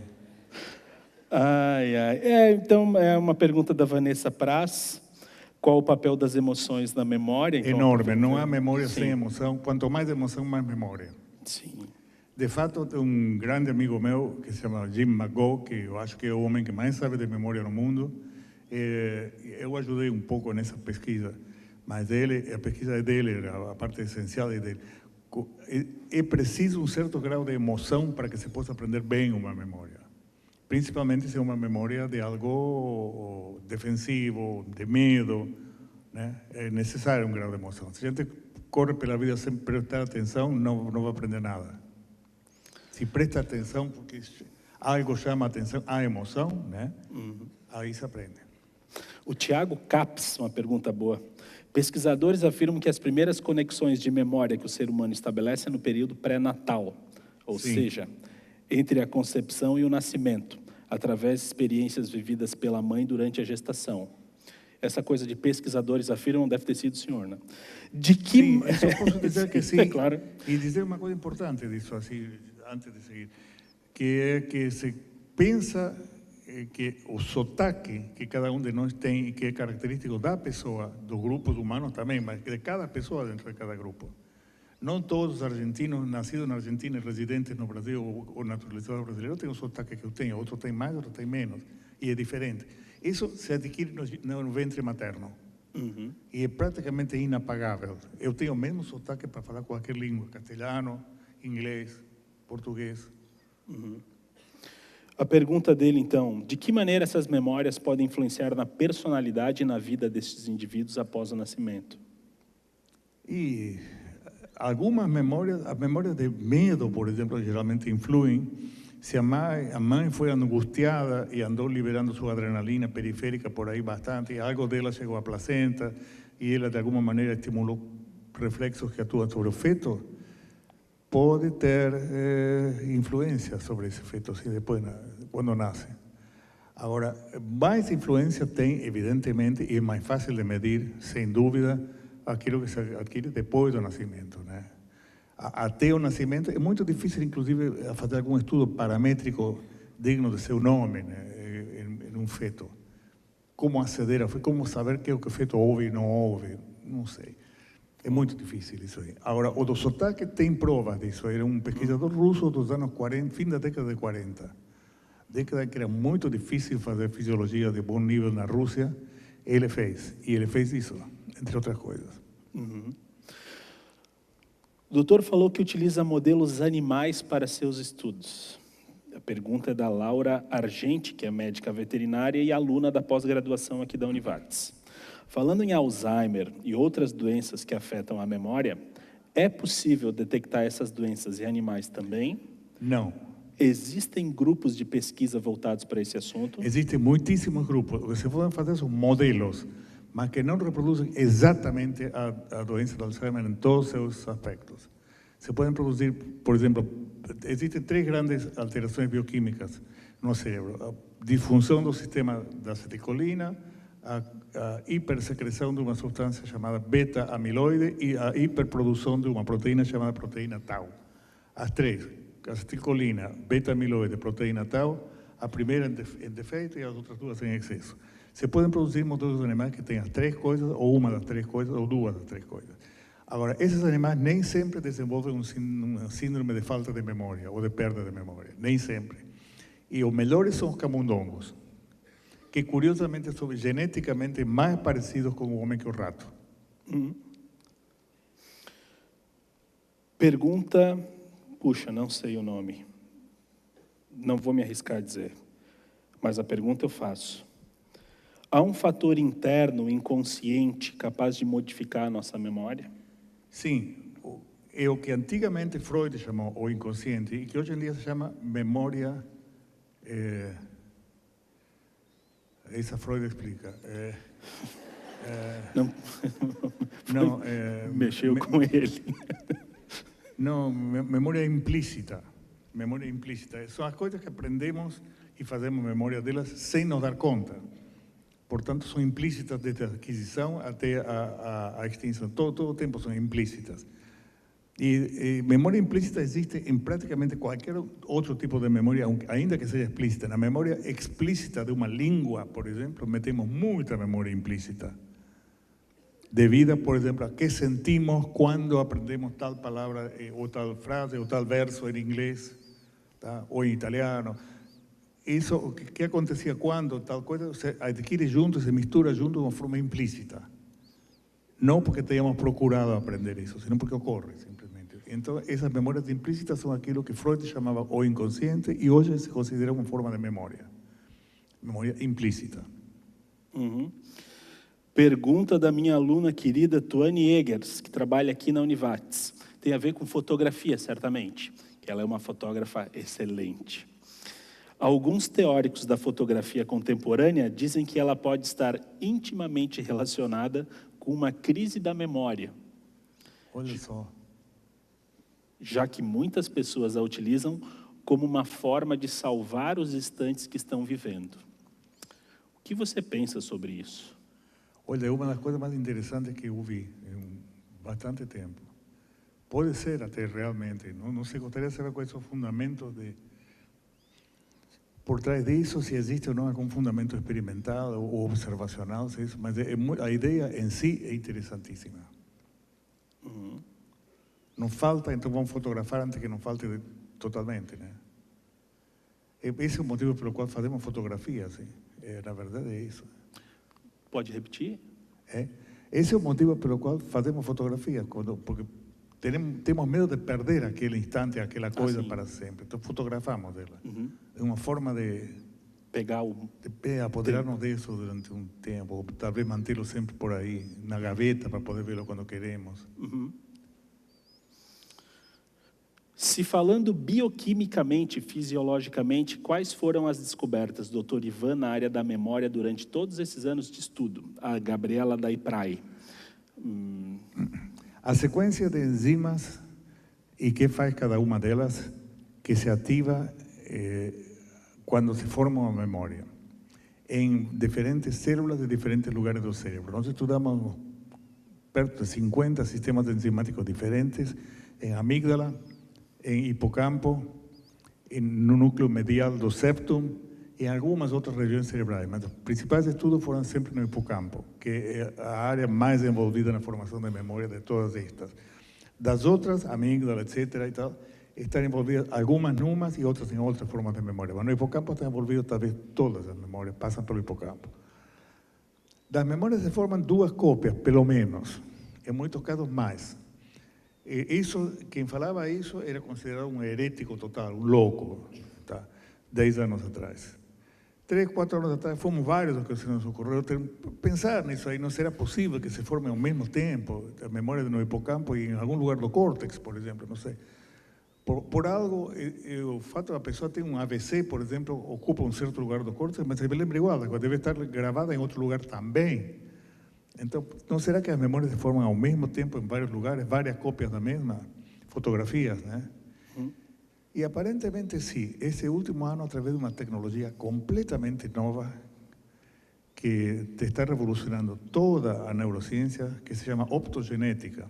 Como? Optogenética. Opto de olho e genética de genes. Se conseguiu ver que sim, que as memórias se formam ao mesmo tempo, geralmente no hipocampo e em outro lugar. Algumas, a de medo, geralmente em um lugar que é chamado córtex cingulado anterior, e outros lugares também. Outras no córtex chamado entorrinal, que está embaixo do lobo temporal. Outras no hipocampo e na amígdala, isso descobrimos nós, mas sem optogenética. Através de um experimento com colegas italianos, Benetti, que esteve aqui a semana passada, que é daqui, mas uns italianos amigos de Benetti e meu, que nos visitam através de Sem Fronteiras, que tem amígdala e hipocampo nas memórias de medo, por exemplo, colaboram, trabalham em paralelo. Por isso as memórias são tão fortes. Tem dois lugares separados que a formam, tá? É como, tá, vou segurar esta garrafa com uma mão e também com a outra. Aí não cai. Tá? É uma forma de produzir alguma coisa que não caia com facilidade. E que resista coisas, que resista lesões, que resista AVCs, tá? Que hipoirrigações, diminuições da irrigação cerebral que ocorrem volta e meia até nas pessoas mais estudiosas, né?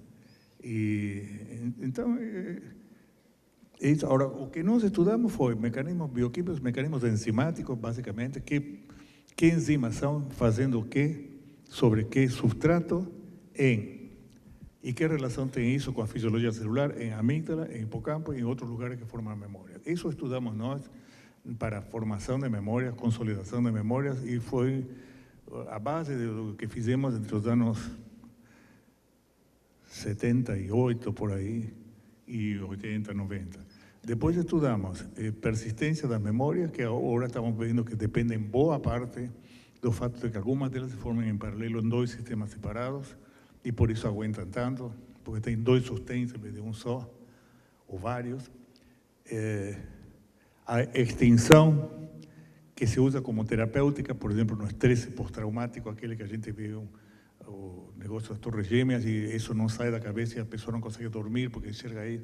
Tá, forma de tratar isso, que é submetendo a pessoa a estímulos semelhantes àqueles que causaram o trauma em primeiro lugar, mas sem o trauma. Pues cenas da batida dos aviões nas torres, mas sem o barulho e sem a batida dos aviões nas torres. No consultório do psiquiatra, não, mas olha aqui, isto está no meu consultório, tá, não tem nenhum avião batendo. Olha, tá, mas eu já vi, não gostei, não gostou, ninguém gostou, mas olha, não passa nada, não estão batendo outros aviões em outras torres. Então aí a pessoa vai se curando disso. A memória está guardada.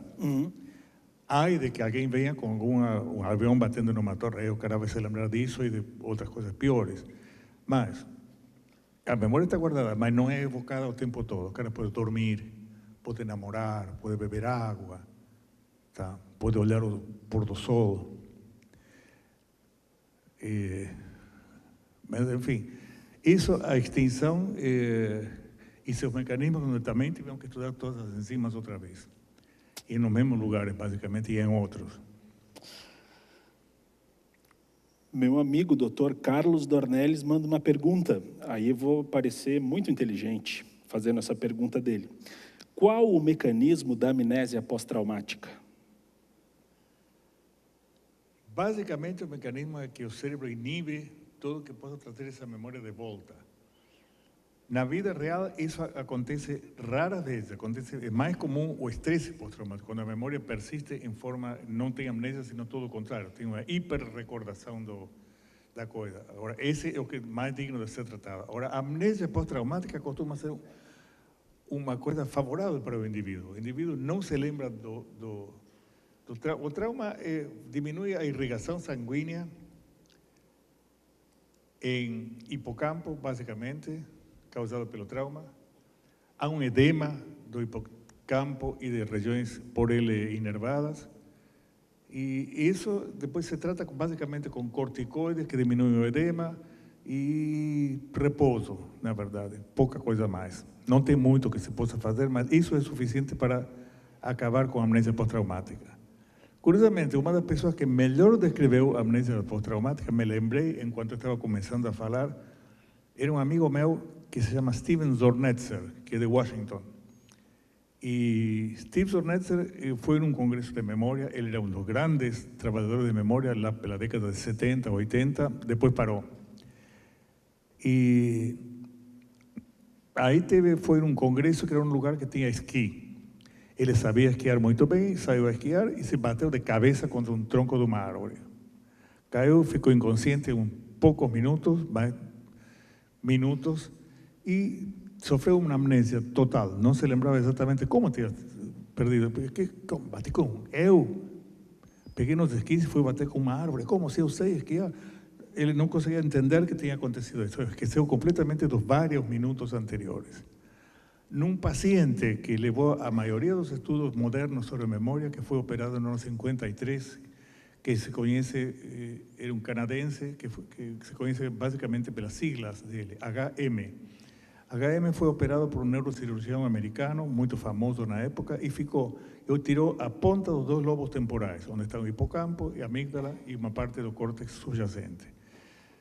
HM perdeu todas as memórias de 3 ou 4 meses anteriores à operação. Quando perdeu esse tecido, aí estavam guardadas as memórias sem nenhuma dúvida, porque nunca mais voltaram.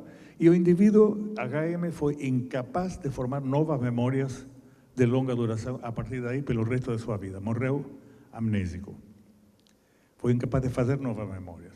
Nunca aprendeu, viveu ao longo de vários fatos importantes da história mundial, os vários papas, John Kennedy. Tudo isso não existiu para ele. Nunca aprendeu isso aí. Nunca pude gravar isso aí. Nunca pude fazer novas memórias de duração. E perdeu o que tinha adquirido nos meses anteriores. Teve uma amnésia pós-traumática grande, no caso dele cirúrgica, né? Professor, tem muitas perguntas, diria, técnicas, como essa do Dr. Dornelles. Evidentemente, nós temos um auditório técnico, com alunos dos cursos da área de Ciências Biológicas e da Saúde. Perdão. Então, eu vou procurar repassar um pouco dessas perguntas desses alunos para o senhor. Um aluno aqui, só um instante, eu perdi aqui, falava sobre Alzheimer. Puxa, perdi isso. Tem realmente muitas perguntas aqui, eu perdi. O Douglas Lawrence aproveita, pergunta sobre Parkinson. Sim. A minha pergunta não é pergunta, é tema, né? Parkinson, o que o senhor poderia nos Parkinson, às vezes, termina o Parkinson por uma amnésia grande, por uma doença degenerativa de memória, parecida com, comparável a, mas diferente do Alzheimer. Uma amnésia profunda para a memória de longa duração. Nem sempre.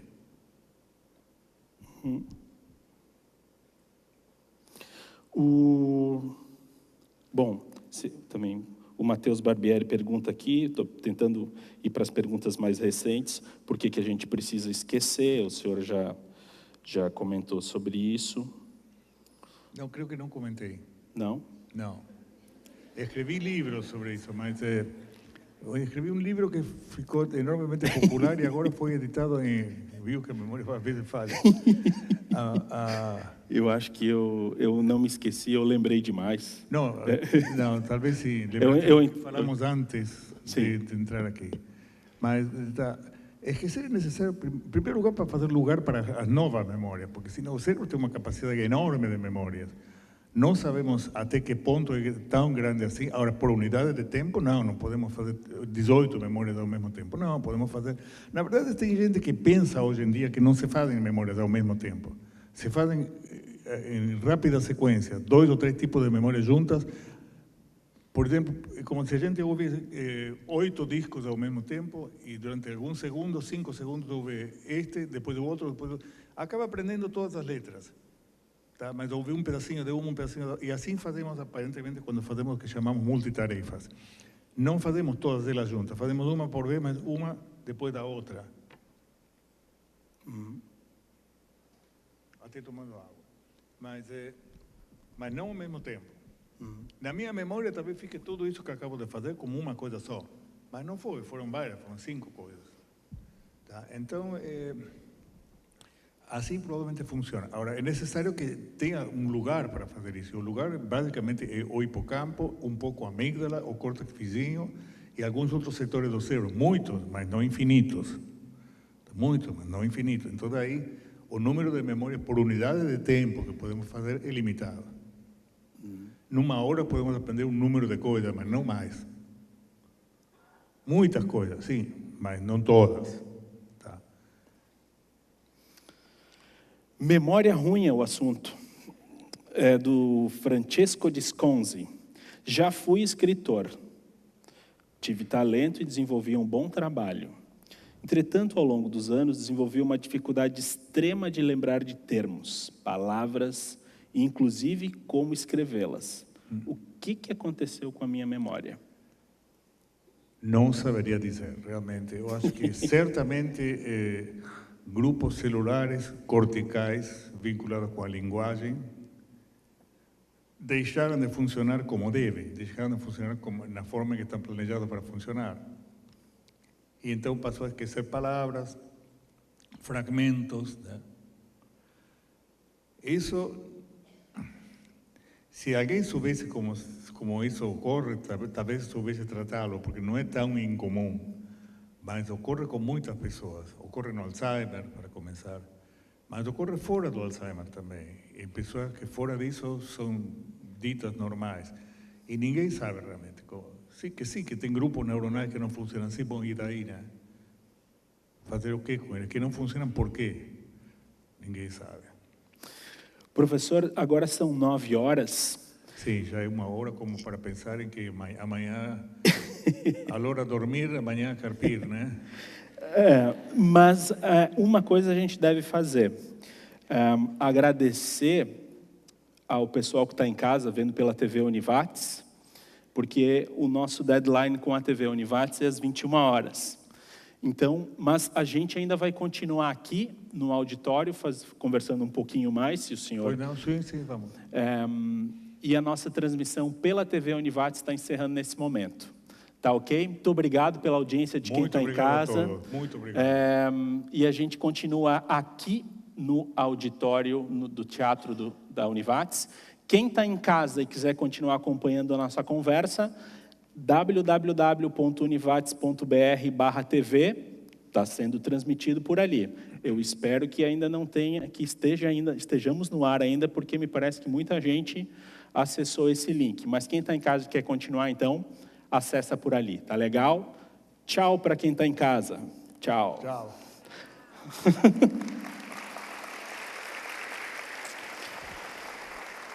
E a gente continua aqui. Que emoção, né? Coisa chique. Pois é. O meu papel é divertidíssimo. Eu fico aqui do lado dele e tal, dou autógrafos depois, ao final. E faço só as perguntas que vocês me mandam. É muito tranquilo. A Valdirene D'Artora, do curso de Biologia, pergunta aqui uma outra questão interessante. A epilepsia Sim. pode afetar a memória? Afeta geralmente a memória. Aquele paciente que mencionei, HM, operado pelo neurocirurgião americano William Scoville, no ano 53, foi operado das 2 pontas dos lobos temporais por epilepsia temporal bilateral. Essa é uma operação que na época foi o primeiro a fazê-la. E fez uma operação enorme. Hoje em dia é feita corriqueiramente em muitos lugares. No Brasil se faz muito essa epilepsia. Meu querido colega Jaderson da Costa, da PUC, trabalha nisso. Meu antigo aluno e atual colega Roger Valls, de Florianópolis também. Muita gente trabalha. No Brasil é um país onde melhor se faz e mais se faz. Cirurgia temporal bilateral para extirpar focos epilépticos localizados ali. Localizados geralmente no extremo anterior do hipocampo, que está dentro do lobo temporal. Pois é, se faz cirurgia para esse tipo de epilepsia com frequência. Por quê? Porque, entre outras coisas, o paciente é sacudido por crise muitas vezes por dia e tem uma vida profundamente incômoda e desagradável. E, em segundo lugar, por a perda de memória. A pessoa não fica incapacitada de estudar, de cursar qualquer colégio ou muito menos universidade, porque não pode, não dá para fazer, para começar com uma crise epiléptica a cada poucos minutos ou poucas horas, não dá. E depois porque atrapalha, a epilepsia invade o tecido vizinho, e o tecido vizinho justamente boa parte dele faz memória, do hipocampo, a amígdala, né, a ponta do lobo temporal, o córtex inferior do lobo temporal, todos eles fazem memórias. E estão ocupados em fazer atividade epiléptica, então não fazem memórias. Então é necessário, se prejudica enormemente. Uma das formas que viraram mais tradicionais de produzir uma amnésia retrógrada grande, amnésia pós-traumática grande, é o choque, eletrochoque, que causa, logicamente, uma convulsão. Se usa ainda, e é o tratamento de eleição para... Parece mentira, é feio, é desagradável, ruim. Mas acontece que se usa terapeuticamente e tem uma aplicação clara. É na depressão que não responde a nenhum outro tratamento. A depressão pode ser uma doença tão terrível como a pior. Pode levar à morte a depressão, ou à morte de toda uma família.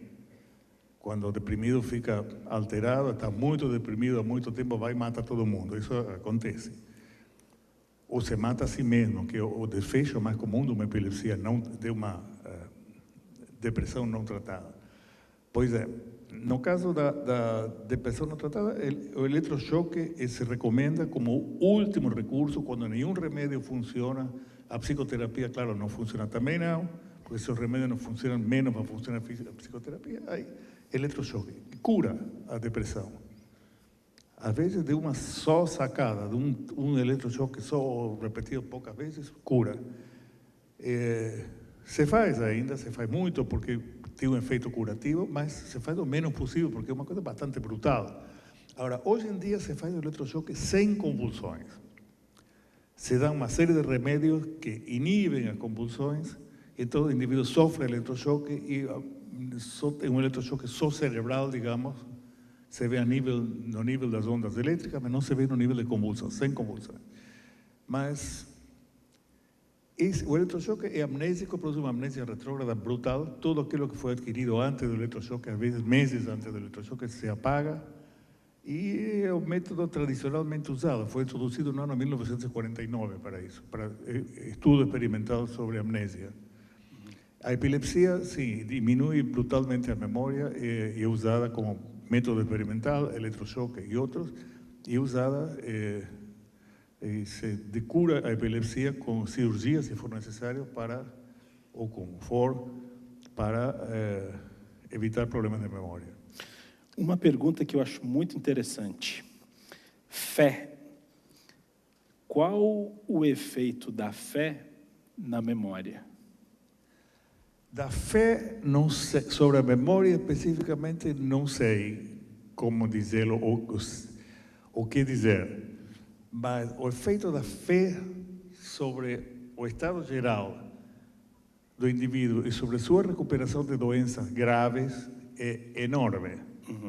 Tem sido feitos vários estudos de pessoas que pertencem ou não a religiões, estudos de pessoas absolutamente ateias ou de pessoas religiosas, sobre pessoas religiosas e ateias.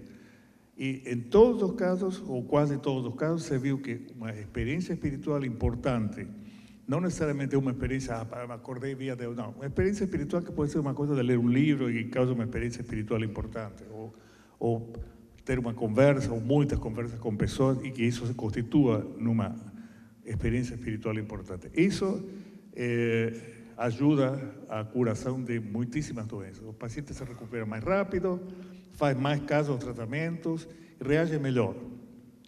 O efeito de coisas assim chamadas psíquicas, hoje em dia ninguém acredita que existam coisas só psíquicas, são psíquicas e são também neurológicas, né? Ocorrem no cérebro, não ocorrem no ar, e daí se transplanta misteriosamente ao cérebro. Já isso, a era dos fantasmas morreu na neurociência. Mas sim, experiências assim, de coisas assim chamadas psíquicas, sem nada fisiológico demonstrável, aparente, Tem um efeito importante sobre a imunidade e, portanto, podem afetar geralmente favoravelmente a imunidade e, portanto, acelerar a curação de uma doença cancerosa ou infecciosa. Tem um efeito importante sobre a resposta a um monte de medicamentos, principalmente de ações cardiovasculares, a hormônios, enfim, tem efeitos. A Emanuele Schultz tem uma pergunta: a influência do uso em adultos de metilfenidato na memória? O metilfenidato geralmente favorece a memória. Agora, o metilfenidato na medicina tem uma aplicação única e importante, que é no tratamento do síndrome do TDAH, o transtorno de déficit de atenção com hiperatividade. A hiperatividade não é o aspecto importante, o déficit de atenção é o aspecto importante, e sobre ele o metilfenidato tem um efeito brutalmente bom, muito bom. É a droga de escolha e, na verdade, não há outra. Há uma variante do metilfenidato, na qual são duas moléculas que vêm juntas, mas da mesma droga, que também tem o mesmo efeito. Em alguns, este outro componente duplo é mais efetivo, em outros não. Isso depende da experiência clínica de cada médico, vai contar a sua, e cada paciente vai contar a sua. Se usa muito. Eu posso dizer que na minha família tem um filho e um neto que usam metilfenidato por problemas de transtorno de déficit de atenção. Os dois melhoram instantaneamente. Tomam Ritalina, metilfenidato e ficam perfeitos. Atendem. Um deles é o trabalho, que é complexo, e o outro deles é o colégio, que também, como todo colégio, é complexo. Mas se usa e tem essa aplicação. Outras aplicações não tem. Uso recreativo de metilfenidato, na verdade, não existe. Não existe. Existem pessoas que tomam porque não conseguem cocaína, mas tem um efeito, de certa forma, bioquimicamente vinculado à cocaína, mas farmacologicamente bastante diferente da cocaína. Por algo não se usa cocaína para tratar a déficit de atenção, e sim se usa metilfenidato. Sim. Mas, agora, que tem um efeito favorável sobre muitas formas de memória, não há nenhuma dúvida que tem. Agora, pode ser que em muitos dos casos seja devido a uma melhora da atenção, pode ser. O metilfenidato tem um forte efeito dopaminérgico, simula os efeitos da dopamina, e quando o sistema dopaminérgico, que é um dos sistemas que regulam a atenção, falha, tá? O metilfenidato pode suprir a falta de dopamina por algum efeito próprio. Deve ser esse o mecanismo de ação. É o que se pensa, pelo menos. Não está completamente demonstrado, não está. Agora, outras ações importantes, clinicamente não tem, e a memória, sim, geralmente favorece a memória, principalmente de medo. Isso aí, para quem queira tomarse um metilfenidato para ver se faz algo na memória, ter cuidado, porque se ele aumenta a memória de medo, Deus me livre o que pode acontecer, não é? Uma pergunta técnica da Lunara Reiter, espero que eu esteja falando o nome dela corretamente, aluna de biomedicina. A retrocognição da memória, utilizada em pacientes para curar certos traumas ou problemas de saúde, é cientificamente comprovada? Como isso é possível? Não é cientificamente comprovada.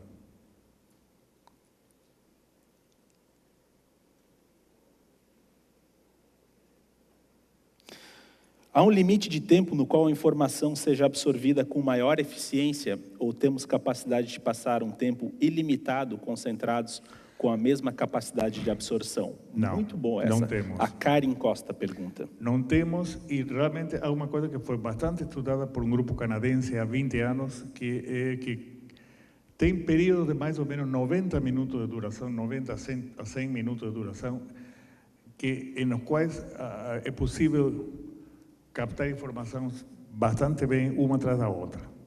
Mas depois dos 90 minutos é preciso fazer um descanso, um break de algum tipo, porque seguido não dá para continuar sem parar. Algumas pessoas conseguem, a maioria não consegue, eu não consigo. Se eu não me levanto do meu computador cada 90 minutos, ou menos, às vezes muito menos, e vou fazer outra coisa e depois volto, minha cabeça não funciona bem. E isso você pensa que se utiliza para todo. E tem uma experiência sobre isso que não é formal, não é paramétrica, mas quanto dura a maioria dos filmes? 90 minutos. Alguns duram 100, 110, mas a parte essencial do filme está nos 90 minutos. Quanto dura uma série de televisão? 1 hora. Por quê? Porque entre 1 hora e o cara consegue ver 2 séries de televisão seguidas. Depois, graças a Deus, tem os anúncios comerciais. porque aí pode descansar um pouco, abrir e fechar os olhos, dar uma voltinha e vai ver a terceira coisa que vai ver na televisão, vai vê-la depois. Então é isso, tem períodos de 90 minutos, às vezes subdivididos em 2 de 45, tá? Mas não sempre, no qual quanto dura um partido de futebol? 90 minutos. Qual é o esporte mais popular, coletivo mais popular? O futebol. Por algo será. Já no segundo tempo suplementar, nem os jogadores, nem os espectadores já conseguem prestar muita atenção. Muito menos o goleiro do que perde, né? Tem muita pergunta. Essa é a última e depois o senhor vai ter a palavra para o senhor falar o que o senhor acha que deve ser falado e ainda não foi comentado na noite de hoje. Já agradeço a todo mundo que mandou pergunta, que na verdade fez a nossa palestra, deu o brilho da palestra, das falas do professor e me ajudou aqui. Eu simplesmente fui um mero perguntador, fiz as perguntas que vocês formularam. A Marcele Gadiardo Patucci. Doutor Ivan, comente um pouco sobre o exercício físico e a memória. Tem muitos estudos recentes muito bons sobre exercício físico e memória. E também tem sobre outro fenômeno paralelo, não necessariamente vinculado, que é exercício físico e reprodução neuronal. A reprodução neuronal nada tem a ver com a memória. A memória não se produz porque se reproduzem neurônios. Os neurônios basicamente não se reproduzem. Nascemos com mais ou menos o mesmo número de memória de neurônios com que vivemos a maior parte da nossa vida e começa a falecer os neurônios depois dos 45, 50 anos, vai morrendo cada dia. Um dia morrem 20, outro dia morrem 112 e assim vai. Chega um dia que morreu o último e esse apaga a luz, né? Mas porque não tem nada a ver já mais, né? Mas enfim, agora aonde ia eu com isso aí? Mas sabe que eu me perdi? Não sei onde estava. Era sobre atividade física e memória. Atividade física. Bom, atividade física e memória, tem muitos estudos. 2 ou 3 dos quais foram feitos no nosso laboratório. Um deles muito bonito, feito por Pamela Carpes e Fernando Benetti, que muitos de vocês conheceram há poucos dias. Foram feitos no meu laboratório e aí encontraram que o exercício físico melhora a memória de animais submetidos a várias coisas. Entre as coisas das quais melhora a memória são animais submetidos a deprivação materna, que é uma coisa bastante sentimental, porque os ratos aos quais se depriva da mãe, que está sempre presente junto com ele durante os primeiros 15, 20 dias de vida, se tira mais durante poucos minutos por dia, durante poucos dias, o animal sofre um transtorno de memória que deixa ele bastante amnésico depois quando chega a ser grande, aquele filhotinho, tem uma memória pior do que um rato normal.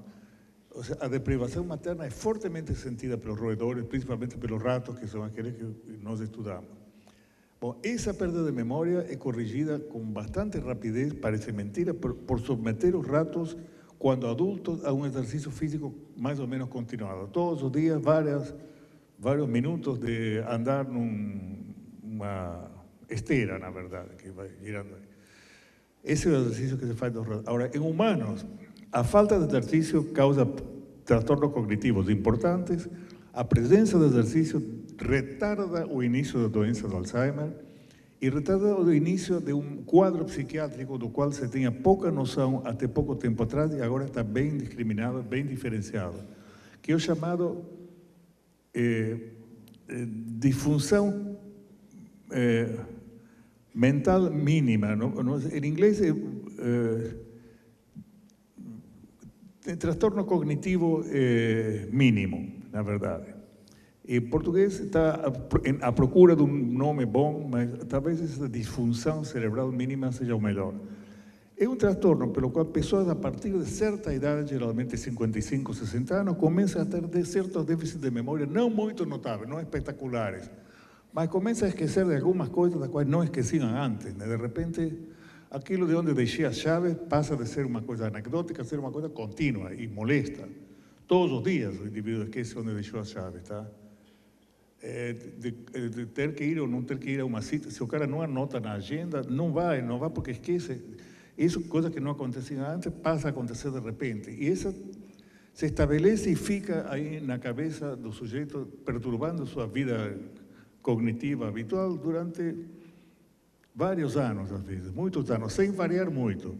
Alguns dizem que isso seja o primeiro sintoma de doença de Alzheimer, outros dizem que não. Eu não saberia, se tivesse que apostar, não saberia quem apostar aí, se eu acredito que sim ou acredito que não. Mas que é um transtorno que acontece em pessoas de 60 ou 70 anos, acontece, não é realmente um transtorno, não é uma doença grave. Você pode viver com isso e cumprir uma função executiva importante, mas, ou de qualquer outra atividade intelectual importante. Mas, agora, isso é melhorado enormemente, retardado ou parado por completo pelo exercício físico. Aquilo que os médicos recomendam às pessoas de 50 ou mais, 60 ou mais, não, vai correr todos os dias, ou vai caminhar todos os dias, ou vai fazer academia 3 vezes por semana, ou fisioterapia, ainda que seja qualquer coisa. 3 vezes por semana é o que se recomenda. 3 vezes a cota mínima. Eu faço isso, por exemplo. E isso é importante para manter a cabeça funcionando. Por quê? Não está bem comprovado ainda. O que todos pensam é que porque melhora a circulação geral, muscular, a maior parte do sangue está circulando pelos músculos continuamente. E quando não está no músculo, está no cérebro ou no rim. É os 3 grandes lugares onde tem sangue. E aí aumenta a circulação geral e aumenta também, entre eles levam, aumenta a circulação cerebral também, melhora a circulação cerebral. Então o sangue flui mais pelo cérebro, mais vezes por segundo, e o cérebro é melhor irrigado, recebe mais oxigênio que o habitual, e faz isso durante pelo menos 3 vezes por semana, vai dar certo. Melhora a função cognitiva. E para mim está resultando difícil encontrar alguém que tenha a minha idade que não faça isso, porque a todos nos mantém tão bem que é óbvio, né? Agora, isso aí, sempre que não existe uma doença de fundo, que empieza a fazer o exercício, está claro, mas que ajuda. Ajuda ao retardo da aparição do sintoma do Alzheimer, também isso está bem comprovado, ajuda à aparição tardia ou a desaparição de uma recém-começada doença de minimum cognitive impairment, como de função cognitiva mínima, tá? Isso das que as pessoas esquecem um pouco mais do habitual, tá? Isso aí ajuda. O motivo deve ser a circulação sanguínea cerebral. Professor, eu quero agradecer em nome da Univates, em nome do Centro de Ciências Biológicas e da Saúde, a sua presença aqui. Com certeza, pelo volume de perguntas, pela plateia que fica até agora lhe ouvindo, foi um prazer enorme. Talvez essa tenha sido uma das maiores, se não a maior palestra ou fala realizada aqui na nossa instituição, se formos avaliar o currículo do nosso convidado. Quero também agradecer ao Centro por ter me convidado a mediar essa palestra, que foi muito fácil porque todos vocês que estão aqui foram as pessoas que fizeram essa palestra. Eu preparei um pequeno roteiro, mas vocês me deram um roteiro fazendo as perguntas e eu simplesmente as repassei ao professor. Espero ter escolhido algumas boas perguntas, não pude escolher todas as que vocês enviaram. Não sei se o professor vai conseguir responder todas, acho meio um pouco difícil, mas de qualquer forma acho que a gente cumpriu a nossa função aqui hoje. Quero, antes de terminar, professor, se o senhor se sentir à vontade, lhe dar a palavra para o senhor se despedir e dizer aquilo que o senhor acha que deva ser dito, se é que não foi dito ainda na noite de hoje. Eu agradeço isso último, agradeço tudo, agradeço o convite, por me permitir passar um momento muito bom, porque tive a sensação de estar sendo útil. E isso a mim me ajuda muitíssimo a continuar. Me ajuda muitíssimo, para saber que estou sendo útil em tudo o que quero.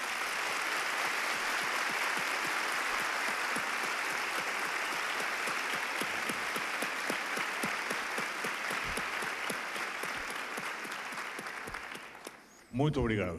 Depois disso, o melhor é calar a boca. Obrigado, gente.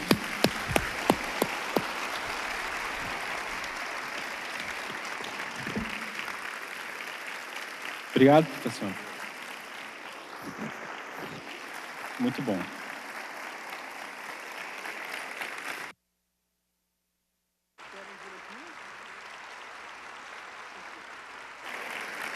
Tira foto com o professor. Não vai dar para ele atender 1.100 tietes. Mas brigadão mesmo. Obrigado por estar. Obrigado.